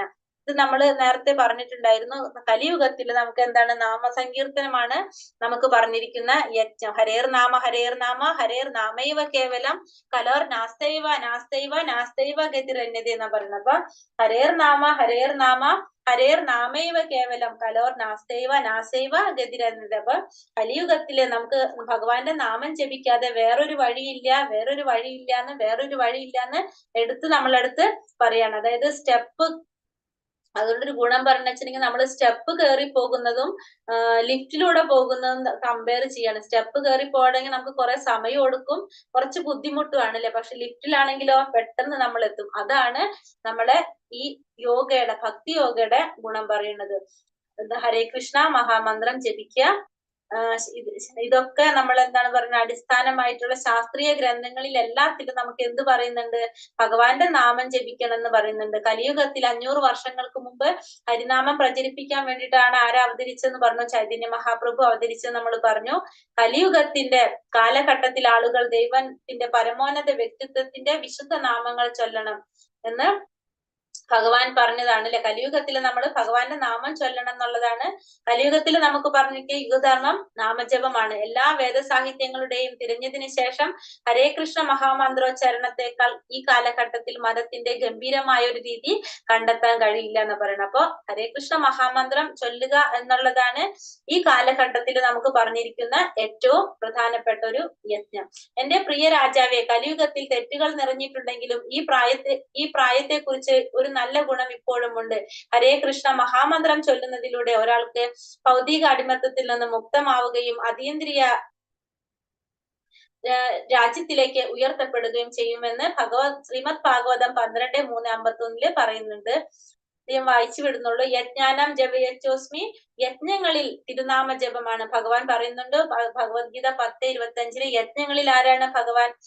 ജപയജ്ഞമാണെന്ന് ഭഗവാൻ പറയുന്നുണ്ട്. എന്റെ ഭഗവാനെ, ദൈവത്തിന്റെ പരമോന്നത വ്യക്തിത്വമേ, അങ്ങയുടെ വിശുദ്ധ നാമത്തിൽ ജീവനുള്ള സത്തയ്ക്ക് എല്ലാ ഭാഗ്യവുമുണ്ട്. അതിനാൽ അങ്ങേക്ക് കൃഷ്ണ, ഗോവിന്ദ എന്നിങ്ങനെ നിരവധി പേരുകളുണ്ട്. അങ്ങയുടെ എല്ലാ കഴിവുകളും ആ പേരുകളിൽ നിക്ഷേപിച്ചു. അവിടെ അവ ഓർമ്മിക്കുന്നതിനുള്ള കഠിനവും വേഗത്തിലുള്ളതുമായ നിയമങ്ങളല്ല. ശിക്ഷാഷ്ടകം ചൈതന്യ മഹാപ്രഭു 8 ശ്ലോകങ്ങളാണ് നമുക്ക് തന്നിട്ടുള്ളതില്. ശിക്ഷാഷ്ടകത്തിലെ 2ാമത്തെ സ്റ്റാൻസിൽ പറയുന്നതാണിത്. ഇനി എന്തൊക്കെയാണ് ചെയ്യാൻ പാടുള്ളത്? മഹാമന്ത്രം ചൊല്ലുന്നതില് ഹരേ കൃഷ്ണ മഹാമന്ത്രം തുടങ്ങുന്നതിന് മുമ്പ് പഞ്ചതത്വ മന്ത്രം ചൊല്ലുക. പഞ്ചതത്വ മന്ത്രം നമ്മൾ പറഞ്ഞുണ്ടായിരുന്നു. എന്താണ്? ജയ ശ്രീകൃഷ്ണ ചൈതന്യ പ്രഭു നിത്യാനന്ദ ശ്രീ അദ്വൈത ഗദാധര ശ്രീ വാസാദി ഗൗര ഭക്തവൃന്ദ. ഹരേ കൃഷ്ണ മഹാമന്ത്രം നമുക്ക് തന്നത് ചൈതന്യ മഹാപ്രഭുവും അദ്ദേഹത്തിന്റെ അസോസിയേറ്റും അദ്ദേഹത്തിന്റെ സന്തത സഹചാരികളും കൂടി ആയതുകൊണ്ട് ഈ 5 പേരെ പ്രണമിച്ചുകൊണ്ടാണ് നമ്മൾ എന്ത് ചൊല്ലുന്നത്? ഈ പഞ്ചതത്വ മഹാമന്ത്രം ചൊല്ലുന്നത്. ജയ ശ്രീകൃഷ്ണ ചൈതന്യ പ്രഭു നിത്യാനന്ദ പ്രഭു അദ്വൈത ആചാര്യർ ഗദാധര പണ്ഡിറ്റ് ശ്രീവാസൻ. ഈ 5 പേരെ പ്രണമിച്ചുകൊണ്ടാണ് നമ്മൾ എന്ത് ചൊല്ലുന്നത്? ഹരേ കൃഷ്ണ മഹാമന്ത്രം ചൊല്ലുന്നത്. മന്ത്രം ശ്രവിക്കുന്നത് എങ്ങനെയാണ്? ഉച്ചത്തിലായിരിക്കണം നമ്മൾ മന്ത്രം ചൊല്ലേണ്ടത്. ഹരേ കൃഷ്ണ മഹാമന്ത്രം നമ്മൾക്ക് കേൾക്കുകയും വേണം. നമ്മൾ ചൊല്ലുന്ന മന്ത്രം കേട്ടുകൊണ്ടായിരിക്കണം നമ്മൾ ജപിക്കേണ്ടത്. ഓരോ പേരും വ്യക്തമായി ഹരേ കൃഷ്ണ ഹരേ രാമ എന്ന് നമ്മൾ വ്യക്തമായിട്ട് തന്നെ ഉച്ചരിക്കേണ്ടത് അത്യാവശ്യമാണ്. പിന്നെ ആദരവോടെ ഭക്തിയോട് കൂടി ആയിരിക്കണം നമ്മൾ എന്ത് ചെയ്യേണ്ടത്? ഭഗവാന്റെ മന്ത്രം ജപിക്കേണ്ടത്. നിങ്ങൾക്ക് ഏത് സ്ഥലത്തും ജപം ചെയ്യാം. ഇരിക്കുകയോ നടക്കുകയോ ഏത് ദിശയിലും അഭിമുഖീകരിച്ച് നിങ്ങൾക്ക് ജപം ചെയ്യാനായിട്ട് കഴിയും. അപ്പൊ നമുക്ക് എവിടെ ഇരുന്നു കൊണ്ട് നമുക്ക് നാമം ജപിക്കാനായിട്ട് സാധിക്കും. എപ്പോ വേണമെങ്കിലും നമുക്ക് നാമം ജപിക്കാം. പക്ഷെ ഏറ്റവും നല്ല സമയം പറയുന്നത് ബ്രഹ്മമുഹൂർത്തത്തില് മന്ത്രം ചെല്ലുക എന്നുള്ളതാണ്. പിന്നെ കുളിക്കുന്നതിന് മുമ്പോ കുളിച്ചതിന് ശേഷമോ എപ്പോ വേണമെങ്കിലും നമുക്ക് നാമം ചെയ്യാനായിട്ട് സാധിക്കും. എണ്ണം വെച്ച് മഹാമന്ത്രം ചൊല്ലുന്നത് ശുപാർശ ചെയ്യാണ്. അപ്പൊ നമ്മൾ നാമം ചൊല്ലുമ്പോൾ ഒരു കാര്യം ശ്രദ്ധിക്കണം. നമ്മൾ എണ്ണം വെച്ചിട്ടായിരിക്കണം, കൗണ്ട് ഉണ്ടായിരിക്കണം. നമ്മൾ നാമം ചൊല്ലുമ്പോൾ നാമജപത്തിന് ഒരു കൗണ്ട് ഉണ്ടാവണം. 108 മുത്തുകളുള്ള ഒരു മാലയിലാണ് മഹാമന്ത്രം ചൊല്ലുന്നത് നല്ലതെന്ന് പറയുന്നത്. കാരണം എല്ലാ ദേവന്മാരും ഭഗവാന്റെ നാമം ചൊല്ലിക്കൊണ്ടിരിക്കുന്നവരാണ്, ഭഗവാന്റെ നാമം ഉരുവിടുന്നവരാണ്. എല്ലാവരുടെ കയ്യിൽ എന്തുണ്ട്? ഈ ഒരു മാല കണ്ടിട്ടുണ്ടാവും. ഹരേ കൃഷ്ണ മഹാമന്ത്രം ദിവസേന 108 തവണയെങ്കിലും ജപിക്കേണ്ടത് അത്യാവശ്യമാണ്. ഹരേ കൃഷ്ണ കൃഷ്ണ കൃഷ്ണ ഹരേ ഹരേ ഹരേ രാമ രാമ രാമ ഹരേ ഹരേ. ഇതാണ് ഹരേ കൃഷ്ണ മഹാമന്ത്രം. ദിവസവും കുറഞ്ഞത് 108 തവണയെങ്കിലും ഈ മന്ത്രം ജപിക്കണം. അതായത് ഒരു മാലയെങ്കിലും ജപിക്കണം. ഇനി എന്തൊക്കെയാണ് ചെയ്യാൻ പാടില്ലാത്തത്? മഹാമന്ത്രത്തിന്റെ ഒരു ഭാഗം മാത്രം ചൊല്ലരുത്. അതായത് ഹരേ കൃഷ്ണ കൃഷ്ണ കൃഷ്ണ ഹരേ ഹരേ എന്ന് പറഞ്ഞ് നിർത്താതെ ബാക്കി കൂടി നമ്മൾ ചൊല്ലണം. ഹരേ രാമ രാമ രാമ ഹരേ ഹരേ. ജപമാലയിലെ കൃഷ്ണ മുത്തിൽ മന്ത്രം ജപിക്കരുത്. അപ്പൊ ജപമാലയിലെ ഒരു മുത്ത് കാണാം മോളിൽ നിൽക്കണം, മേരുമുത്ത് അല്ലെങ്കിൽ ഗുരുമുത്ത് എന്നൊക്കെ പറയും. ആ മുത്തിൽ നമ്മൾ എന്ത് ചെയ്യരുത്? മന്ത്രം ജപിക്കാൻ പാടില്ല. മന്ത്രം ജപിക്കേണ്ടത് അടുത്ത മുത്ത് തൊട്ടാണ് നമ്മൾ മന്ത്രം ജപിക്കാനായിട്ട് തുടങ്ങേണ്ടത്. പുസ്തകമോ പത്രമോ വായിക്കുമ്പോൾ ഒരാൾ മന്ത്രം ചൊല്ലരുത്. TV, മൊബൈൽ തുടങ്ങിയവ കാണുമ്പോഴും നമ്മൾ മന്ത്രം ജപിക്കാനായിട്ട് പാടില്ല. ഭഗവാന്റെ നാമം ജപിക്കുമ്പോൾ അത് മാത്രം ചെയ്തുകൊണ്ടിരിക്കണം, വേറൊന്നും ചെയ്യാനായിട്ട് പാടില്ല. നാമജപത്തിന്റെ ഗുണങ്ങൾ അത് നമുക്ക് എന്തായിട്ട് ചെയ്യാം? സങ്കീർത്തനം പോലെ ചെയ്യാൻ പറ്റും. വീട്ടിലെല്ലാവരും കൂടി ഇരുന്നിട്ട് ഒരുമിച്ച് സങ്കീർത്തനം പോലെ നമുക്ക് എന്ത് ചെയ്യാൻ സാധിക്കും? നാമം ജപിക്കാനായിട്ട് പാടിക്കും. പിന്നെ മനസമാധാനത്തിന്, യഥാർത്ഥ സന്തോഷത്തിന് ഏറ്റവും എന്താണ്? നാമജപം, ഭഗവാന്റെ നാമ സങ്കീർത്തനം വളരെ പ്രധാനപ്പെട്ടതാണ്. പിന്നെ ജ്ഞാനോദയം ഉണ്ടാകാനും ഒക്കെ നാമജപം നമ്മൾ പറഞ്ഞു, ചൈതന്യ മഹാപ്രഭു പറഞ്ഞു എന്ന് പറഞ്ഞില്ലേ നമ്മള്. അപ്പൊ നാമം ജപിക്കുന്നത് കൊണ്ടാണ് നമുക്ക് എന്ത് കിട്ടുന്നത്? പരിശുദ്ധി ഉണ്ടാകണം. ഫസ്റ്റ് നമ്മൾ സ്റ്റാർട്ട് ചെയ്യുന്നത് നാമജപത്തിലൂടെയാണ്. ഫസ്റ്റ് നമ്മൾ സ്റ്റാർട്ട് ചെയ്യണം. അപ്പൊ നാമം ജപിക്കുക എന്നുള്ളതാണ് പ്രാധാന്യം. എവിടെ ഇരുന്നിട്ടും നാമം ജപിക്കാനായിട്ട് സാധിക്കും. ഈ പിക്ചർ തന്നെയാണ് ഇപ്പോൾ വീണ്ടും വന്നുകൊണ്ടിരിക്കുന്നത്. ഹരേ കൃഷ്ണ. അപ്പോ നാമജപത്തെ കുറിച്ചാണ് നമ്മളിപ്പോ പറഞ്ഞത്. അപ്പൊ ഇന്ന്